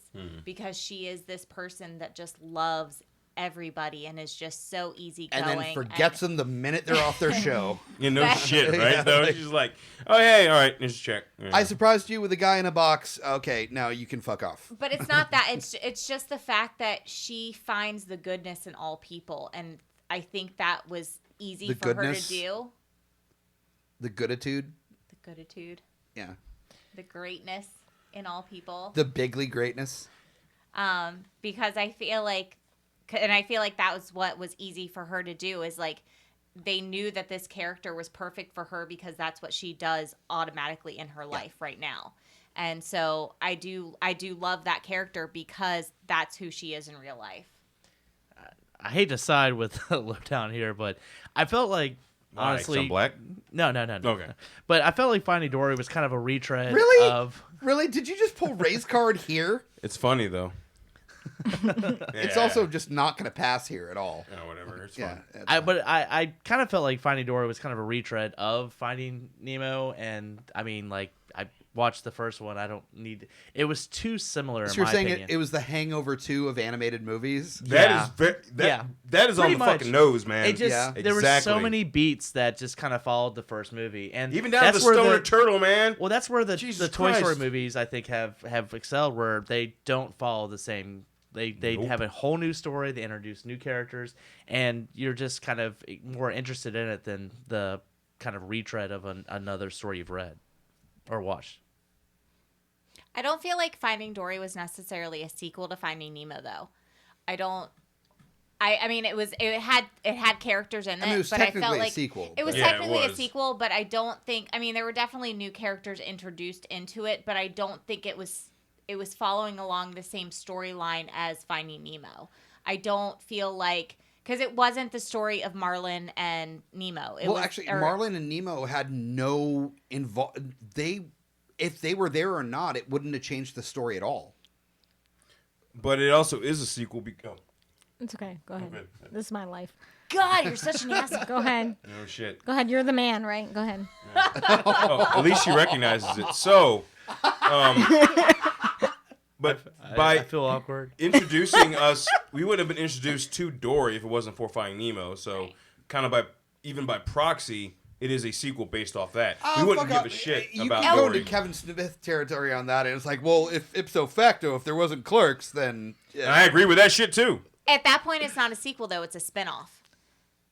I would say it's more of a spin-off. Makes than it a even more sequel. shitty. I would say the problem is that Dory, the character substance is not there because Dory has no fucking memory and can't remember shit.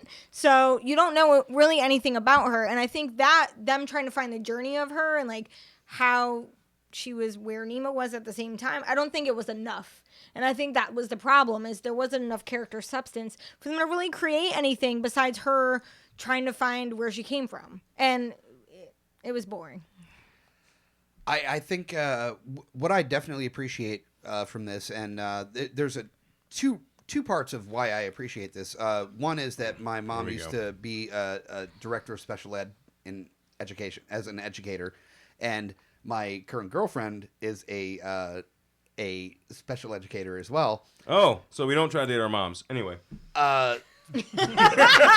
Thanks for making this weird. That's what I do.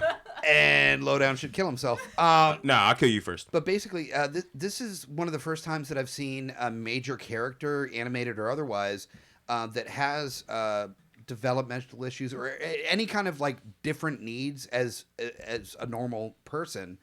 That it's celebrated as opposed to being kind of joked on, or I mean, it's part of jokes in the conversation, but it's never derogatory to the needs of the character. And this is what I wanted to segue throughout this entire episode. I told Mike, I think like a week ago, that I was like, this is what I want to talk about. This guy got a job through Pixar.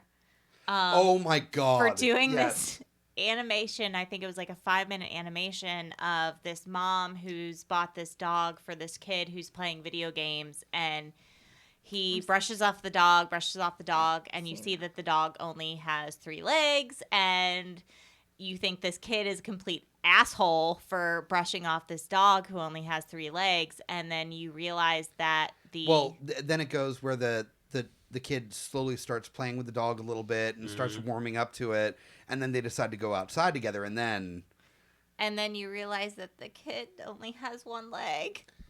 And it's horrible. God. Yeah. And then you realize that was part of the reason why he was so fucking shitty about it in the first place. And y'all work together to try to break me. I know that's what's happening here. God damn. And like, I mean, it's one of those things where, I mean, this guy just created this animation and he didn't do it for any other purpose than creating this message, and Pixar picked up on that. And that's, again, why I love Pixar, because like they pick up on these little things that they're like, blank check, come here. And I definitely get that. I definitely get like how Dory is kind of the first, I think maybe ever animated character that I can even think of now that you mentioned that has maybe like a developmental delay or special needs or whatever. Yeah. But I think for the movie premise, that wasn't necessarily an issue, except for the fact that like you don't know anything else. So now if they had put Nemo in the movie and it was Dory's story, but maybe Nemo was like the sidekick helping Dory find her way, it might have had a little more bite. But see, I think that's why Finding Dory is so powerful, is that the whole message through the entire movie is that no matter her issue, her challenges, she was able to figure it out, and she had help along the way. But ultimately, the end thing at the end of the movie is that she's able to go to the edge of the reef by herself without any help, because she figured it out on her own, how to take care of herself. And it required the support of friends to get her there. But at the end, that's not on your own. When there's support, that's not on your own. Yeah, but she finally got on her own because she was so motivated to be on her to be able to be through there. the support of friends. But the friends helped her there. But the only reason that it got there is because she wanted it to get there. She didn't rely on her friendships and the support. No, but if the support wasn't there, she probably wouldn't have gotten there. But I'm just saying. She didn't settle for that. I'm just saying. She didn't fucking settle for it. You hate some goddamn I'm Dory. just saying, man. Like, they emphasize too much on that.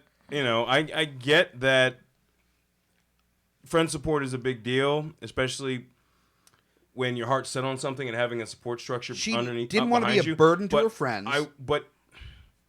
And she found a way to not be. To her true friends, she wasn't. Even to Nemo's dad, who was a dick at a certain point, he came back and was like, wait a minute, I was an ass.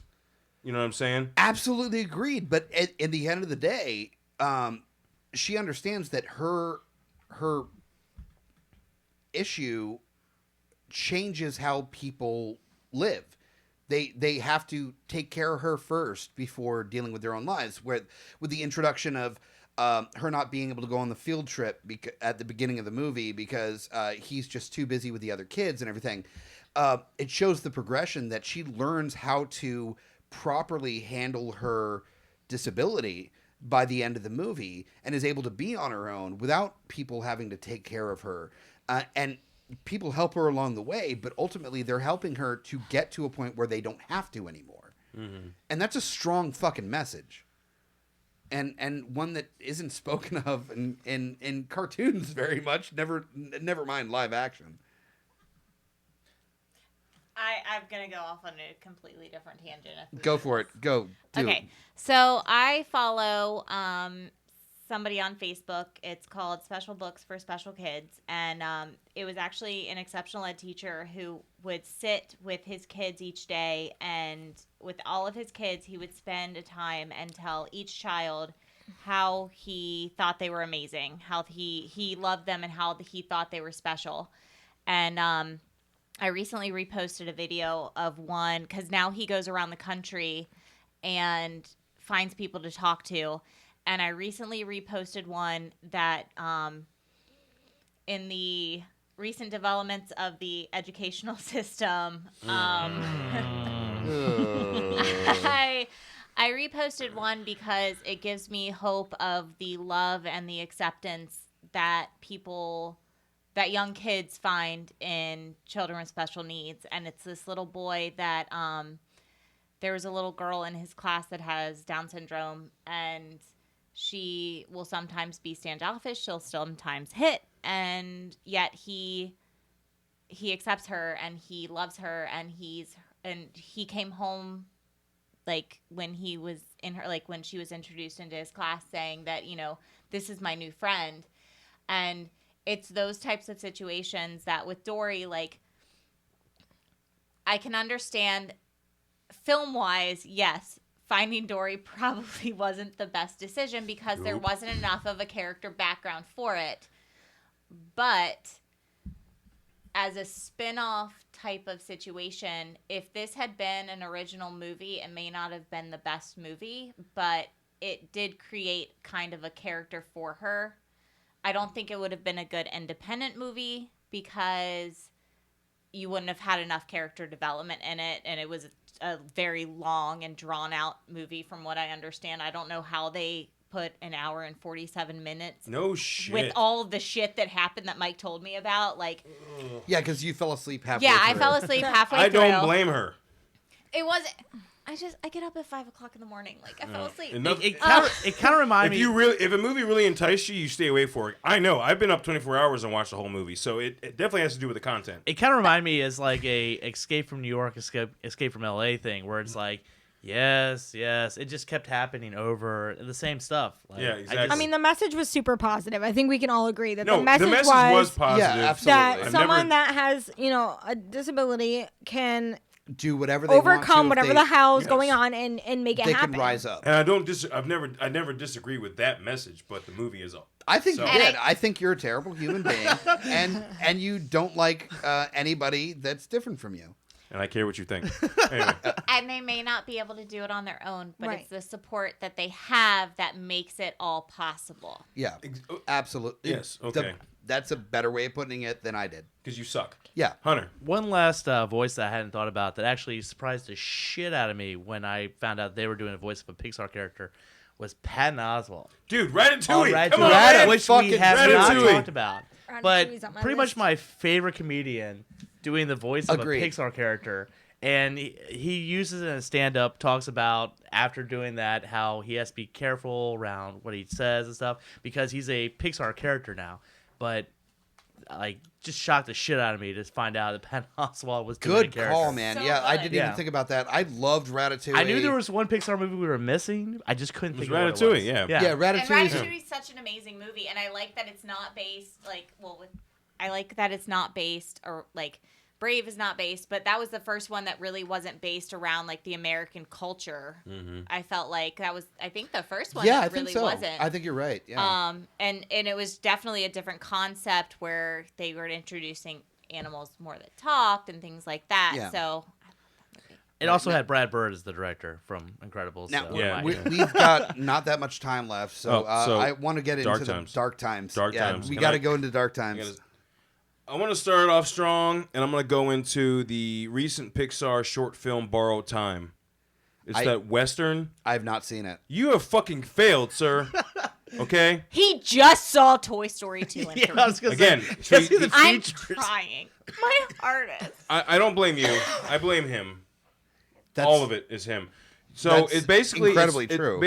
starts off with this sheriff-like character who's walking towards this ledge, and there's a lot of flashbacks. And he was a young boy with his father, who was a sheriff. We're chasing these outlaws, and carriages overturned, accidents happened, and they ended up on this ledge. And the father ended up over the ledge, but the son was holding the gun that his father had, and his father was holding the other end of the gun. Yeah. No, it's fucking dark, dude. And then as he's pulling his father up with the gun, he hits the trigger, shoots his own fucking father. Yeah. Yeah. Really? What movie is this in front of? It's called Borrowed Time. Google it. What is it in front of? Like, No, it's not. It was just two animators from Pixar created this film. short film. Oh, okay. Their Yeah. short films are amazing. Fuck. And Oh, like, so basically, he's this old man contemplating like jumping off because he still can't live with the fact he killed his own father. It's a fucking amazing. It's the best thing I've seen Pixar do with short film wise. Christ. Like, it's so fucking dark. I love it, Fucking metal. dude. It's fucking metal. Fucking metal. I got to go back to, and granted, I missed the fucking boat on seeing Toy Story 3 when it came out, but one of the darkest moments that I've seen in animation is when they're going towards the foundry and a couple of them grab hands, and then there are a couple people reaching around like I love the ladies Woody's right the now. last. Woody's the last where he's reaching around still trying to find a way out, still trying to figure it out. In proper Woody form, where he's just trying to find a way to make this okay. And then he looks at Buzz in the eye, and Buzz has hands on other people already, and he looks at him, and there's this realization. It's just like, dude, We're gonna this die. is We're it. fucking dying, man. And then Woody, like, you see this, and this is all animated. This is the fucked part of it. This is all animated. You see the realization cross Woody's face, and he realizes, like, yeah, this is it. and then he grasps hands, and they all, like, together. Brace Like, I'm death. actually getting chills as we speak talking about this. Because it was that As- intense. That's the animation team, man. That was as they're, like, slowly going towards death, but they're doing it together, and they're together, and they're bonded, and then the fucking aliens, like, save them. But that moment of just like, is this how you're gonna end this, you pieces of shit? Fuck you, Pixar. Fuck you and your assholes. Sounds like you were really upset at Toy Story 3 I with was- the exclusion of certain characters and the almost killing of others. No, the foundry scene, I was literally cussing at the screen during that scene. I was so fucking upset. I'm really Like- upset we didn't watch this together now. you were with him when he watched I need to it. watch it I was again. not with him when he watched Toy Story 3. Oh, No, two. Toy Story She 3 is watched the two one with me. Yeah. where I use Oh. as my perfect example of Pixar getting dark. Is like you're just watching that scene, you're like, is this really fucking happening? Yeah, like, like this is some dark shit. Because the eye work that they were doing with the characters was not for the kids. This was all the parents being like, "Oh, are you fucking kidding me right now?" Just fucking, god damn. So like, all right. So that I remember that scene. That yes, that was dark, and that was totally off the beaten path that Pixar had gone through. But has no one on this table seen Borrowed Time? No. No one's seen that You short. Googled it today. Don't lie. The fuck! I watched that shit like 3 months ago when it came out, and it's Today. fucking amazing. No, my buddy Casper posted that shit a while ago when it came out. Oh yeah, Yeah. yeah, So you've seen it? yes. Okay, you know what I'm talking about. Yeah. That's literally, as dark as Toy Story 3 got, that's probably the darkest Pixar's ever gotten. Because that's really like, when you bring in suicide, it's like, Well, let's get to how dark fucking Pixar gets with the darkest film that Pixar's ever made, which is fucking Wall-E. Wall-E. yes, dystopian future. Yeah, no shit. Yeah. They made it cute, but you realize like Earth's fucked. I Earth's mean, done. They're literally like, can we find anything green? Like that's the whole setup. Yeah, is. it was like a little plant fig, like a little plant picture. Beep. I love that you're just like, oh shit, like this is it. This Yeah. is what's happened. This is what's gonna happen. You know, shit. Look at all those fat humans in wheelchairs. we got that no, but the float. thing is, we got too much fucking trash, people. Too much fucking trash. All right. Just Seriously. reuse, recycle. We're on our way to Wall-E life. All right. No, I'm saying, but that was the whole thing. Is like, well, we have too much trash. We made a deal with this, blah blah. Oh, the gases, and the fucking that's it. I mean, that was pretty much it. When I think that you go into that movie and you're like, oh, it's a Pixar movie, and then you start to watch it and you're like, oh my god, this is fucking reality in like 10 years. Like, what the Right? fuck So is when happening? we have a robot who is excited about finding like what do you find it first? Like a watch or Yeah. some shit like Just a shoe with like just But oh, the friends whole with a cockroach. There you go, friends with a cockroach. The final like solution is let's fly off the planet Yeah. and we'll just hang out in space for a while Until shit gets cleaned vegetation up. comes Oh, and back. don't worry about walking. Like it's not a problem. We're just gonna Got ride covered. around, We drink got our this. drink our meal shakes. I will admit some of Fuck. that's kind of ideal. Fat Like, you bastards, just kind man. of float around for a little No, bit. dude, I'd go No. crazy, man. You know, you I couldn't sit sit by in the a seat. Drinking pool. fucking honey bun There- milkshakes to and the shit. point where your bones lose like density because you've been sitting on your ass for so long. Fuck that. No, man. Walking's overrated. There's at least like 18 people that I know that's basically how they live their life. that is I- what is currently That's happening so to them right now. That's That's the people. disgusting. That's the people that get helped to the front of Walmart to get into the basket buggy. The driving, Like, yeah. that's- It's disgusting. That's by the way. What's Eating Gilbert Grape mom. No shit. No shit. Good pull. Trips by me the out way. when people are like, "That's my life goal." I'm like, "Ooh, you might want to reevaluate." Yeah, like when Homer wants the moo-moo, when he wants to wear the moo, like he wants to be fat, I but he's remember still that on episode. disability, Yeah. and so he gets the moo-moo. Like that is Homer in the moo-moo. Oh, like where he's pissed that he can't be in the theater, but they give him a trash bag full of popcorn Yes. as like and he's like, Consolation prize. fair enough. Okay. Yeah. I will say the darkest time for me was the first 5 minutes of Up, where I know my sister could not watch that movie past that point for, I think she tried to watch it like 5 or 6 times before actually getting past that point, because she was like in weird, scary tears where she couldn't see the movie at that point. Yeah. And I think that is probably the darkest time for Pixar for me. Over, Pretty I don't fucking dark. disagree. That's They set you up because you trust them as a Pixar movie. You fucking trust them. You're like, oh, this is gonna be a beautiful story. And they go, so they fucked up the trust fall. Like, you're like trust fall, and they're just like, fuck they're you, like, death. look at these two kids. They're perfect for each other. You're like, okay, they're showing us a little bit about their life. And you're like, whoa, why are we in a fucking hospital? And at that point, they go, yeah, motherfucker, you're already in, and they fucking hit you, and you're like, I don't know what else to do with this movie. Like, it fucking hits you so hard. I'm just imagining like a Pixar version of The Red Wedding, where like people are yelling at the screen like, I trusted you. Like, That's true. Pixar did pull a George R.R. Martin though. Anybody listening that is a Pixar like animator or just somebody that aspires to be, if you can Pixar animate The Red Wedding, Oh, No. dude. No. Yes, please stab a pregnant bitch in the stomach. Stab her in the baby. Stab her in the baby. Stab her in the baby. there's no way there's no way that I am naming the Pixar episode Stab Her in the Baby. That's not. That was good. but that'll be a point inside. It will be a bullet point. Yes, definitely.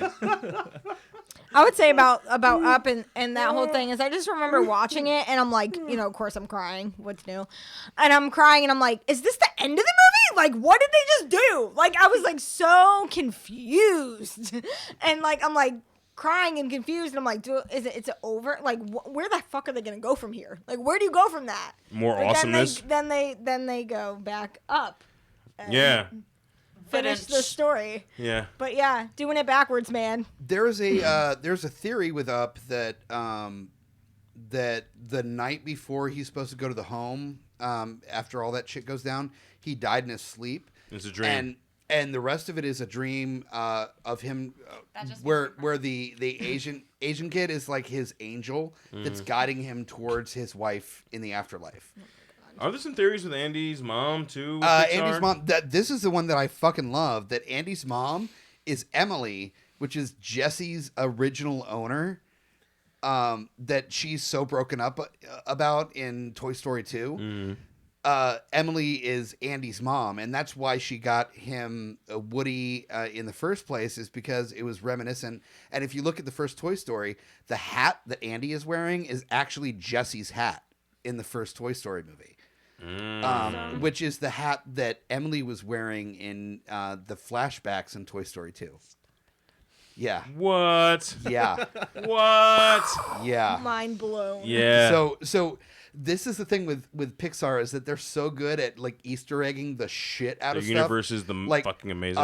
Randall, one of the monsters in Monsters Inc., attacks a fucking trailer as one of his nightmare things. That's a trailer that shows up in WALL-E.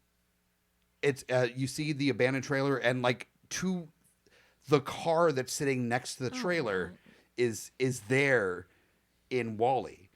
Like this is how much detail Pixar puts into their movies, and they give little Easter eggs here and there. That's why they are the kings of their kingdom. That's why they're the best fucking computer animated movie company out there, because they put the time in, they put the work in, they think about all these little Easter eggs and their insights and everything. And Illuminate, is that the new Kids on the Block? Yeah. They need to take fucking notice. If they're trying to compete against Pixar, they need to put that much time into it. And Godspeed. If you do it, I'll watch your movies too. But it requires that much effort and insight to make people love your company films as much as we love Pixar, to do an episode all about your company's It's movies. the top brand. I don't really think that DreamWorks and or the new kids Illuminate are even trying to touch Pixar. I think they're just trying to put their little stamp on the map of the animated world as it is now, because there's no way they're like, no, your dick's so big. Your dick's so big. Worthy. We're not worthy. Your dick's very big. Our dick very small. Because how the fuck could they think they're going to come out, and out of the gate even try to start making steps up the fucking stairs to meet Pixar? I mean, it's not possible, because DreamWorks' first movie was 6 years after? What's that? DreamWorks' first movie was 6 years after Pixar? Was that what Shrek? No, he said it was Ants. Yeah, I guess Ants was technically the first, and that was 3 years after. So it was 3 years after? Yeah, Shrek was a real big That was their, but that was their was Toy 2000. Story. That was their Toy Story. That was the big one. Ants wasn't shit compared to Ants compared did to well, Shrek. but it wasn't until Shrek. It wasn't that Shrek. Somebody actually had a computer See, animated. Pixar came out of show. the gate with Toy Story, their first one, and fucking blew the doors off. Oh yeah, Pixar had Toy Story, and they just kept rolling with it. That's what I'm saying. I'm just saying, all the other studios have made good movies, but even Illuminate being the youngin on the block, I don't see any of the other studios coming close to what's already been created. Just like Katie was talking about the detail on Sully, on the hairs. Yeah, on his that body. moves as he's walking. It's fucking not beautiful. Just the animation, but it's also the detail that they put into the character development and the Easter eggs and everything like that. Well, and it just going on with Sully and the hair and everything like that. It's not just that character, but the coral and the seaweed and everything, and Finding Nemo and everything like that. There's definitely care and consideration taken with every single scene that they make in the computer animation field. Mm-hmm. Well, and even what they do with the voice characters and how their faces emulate the characters in the animation, and how that's all connected and created to make the characters look like the actors, and the actors, it's all connected, and they don't just take someone and go, oh, well, this could work, this voice could work, but they really do the animation to match the character's mouth. Very true. And the actor's mouth. That was what was kind of impressive, is when Incredibles came out, that was the first, we're not really changing much, it's just humans, but computer animated. And they really depended on that story. And that story and that directing was fucking amazing. That's why Incredibles is in my top 10. It's, Brad Bird. It's fucking so Bird. It's one of the best comic book related movies ever. Well, and that's and again, you're totally right, where they create these characters kind of based around who is going to be voicing them. Billy Crystal being Mike Wazowski, the first scene that he is in, look at the name, where they play the commercial. Yeah, right. He's a fucking Jew. And the Monsters Inc. emblem Covers over him. He's like, I'm on TV. He's so excited. That's such a Billy Crystal move. He's but the so name, everything about it. Literally, when you said Mike Wazowski, I wanted to do boo and go, Mike Wazowski. Mike Wazowski. As soon as you hear the name, you would just repeat it. Part of the reason why I love The Incredibles so much is because there is a comic book that I was in love with for so many years when I was growing up that never got a proper live action or animated version, which is The Fantastic Four. Which, if you look at The Incredibles, it's basically the Fantastic Four story, but done really incredibly well. So that proves to me that the problem isn't the subject matter so much as the direction, because Brad Bird knocked it out of the fucking park with Incredibles. He's involved in Incredibles 2, and I cannot wait for that shit. Yeah. And on that, let's touch very lightly before we go on some of the stuff coming up from Pixar. There's Incredibles 2. There is Coco. Coco, which looks interesting. Coco is about a kid that is part of a family that basically disregards music because they feel they're cursed by it.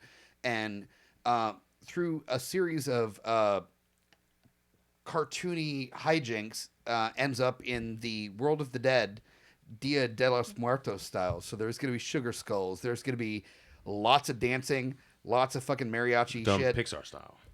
So there's like fucking, it's going to be a dark, like Land of the Dead Pixar movie. I cannot hide my erection on how much I'm excited about Coco. Well, I don't see anything, so you're hiding it pretty well. What? Well, yeah. Just consider the size.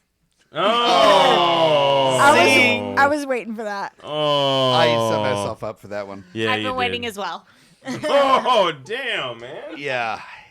So Coco, I'm very excited about. Incredibles 2, I'm definitely excited about. Now, I will say the Cars 3 trailer. The Cars 3 trailer is Kinda fucking dark. savage. Yeah. It's savage as shit. It's almost like they're like, I know y'all are sketchy about the first two, but this one's gonna be fucked up in like their own way. So, Like it's like Lightning McQueen's gonna fucking die. Like they're setting it up that he's gonna get fucked up. Did they get Like, Owen Wilson back for that? I just figure it's Oh, gonna be man. Talladega Nights, but car style, where like Lightning McQueen's like, I'm on fire, help me, Tom Cruise, and then he's like in a hospital. Help me, Oprah Winfrey. And then he paints I'm a in so much fucking pain. leopard, Oh no. a leopard on his hood, and then he's like, I'm racing for me now, and then he comes back. And the last one kind of to mention is Toy Story 4, which I'm not that actually excited about. Like, I feel like they completed the series with the third one, and so like I would agree, but I think it really depends on the storyline. There's a new owner. I'm not gonna shit on it, but I have no excitement about it until I see more. I just at this point trust Pixar because when they did, I think Toy Story 2 was the first like sequel to a Pixar movie. It was. I was just shocked. So yeah, That it was. I mean, as sequels go, though, like we said, 3, in my opinion, is better than 2. Well, Yeah. and I'm hoping that's what it is for Cars, is that like Cars 1 was, or Cars the original was solid. okay. Minus the whole I'm not Larry the even gonna Cable say it guy was solid, bullshit. but it was Get her okay. done. And I fucking and hate Mater when so I hard. teaching preschool, like I had a lot of kids that McQueen, loved Love that McQueen. movie. And I watched it and I own it. It's not my favorite Pixar movie. I didn't bother to see the second one. I heard it wasn't that great. But I'm hoping maybe like the third one is going to be that connection like Toy Story was, where Toy Story 2, I mean, I did see Toy Story 2 and I do like that movie, but I'm hoping it's going to be more of a connection between the first and the third one. even the worst Pixar movies are better than most of the other Agreed. computer Agreed. animated stuff. So like as much as we shit on Cars, it's still better than most animated yeah, movies. Yeah, so and that's why we're doing this episode of Geeks Under the Influence, because Pixar goes above and beyond most of the time, and we're always excited about a new movie coming out from Pixar, and so we're going to continue to talk about it on the patio after this, and also with the new movies that are coming out. Don't think that this is the last time you're going to hear about Pixar from us, because we're definitely going to revisit with new movies, especially Coco. I think we should probably do an episode about Coco, because it's Dia de los Muertos, which is close to my fucking heart. It's hey guys, this is fucking San Diego. Fuck off. You don't even have a football team anymore. Fuck off. Fuck yourself. I'm very close to Dia de los Muertos. Yeah, you got sugar skulls for days. Yeah, my wife's in the Sugar Skulls as well. Yeah. So we're gonna continue this conversation Hey. both after up? we finish recording and in the future on the episodes. But for now, we are done. Thank you guys so much for joining us on Geeks Under the Influence. Obviously, we're never going to be able to talk about everything on every episode, but that's why you should join us in conversation on our social media at GUIPodcast.com, Facebook, Tumblr, Twitter, Instagram, all of that stuff. Talk with us. Tell us what we missed, and we'll see you next week for another episode of Geeks Under the Influence. As always, I am Mike the Hobbit Bickett. Join us or die. Shut the fuck up, Hobbit.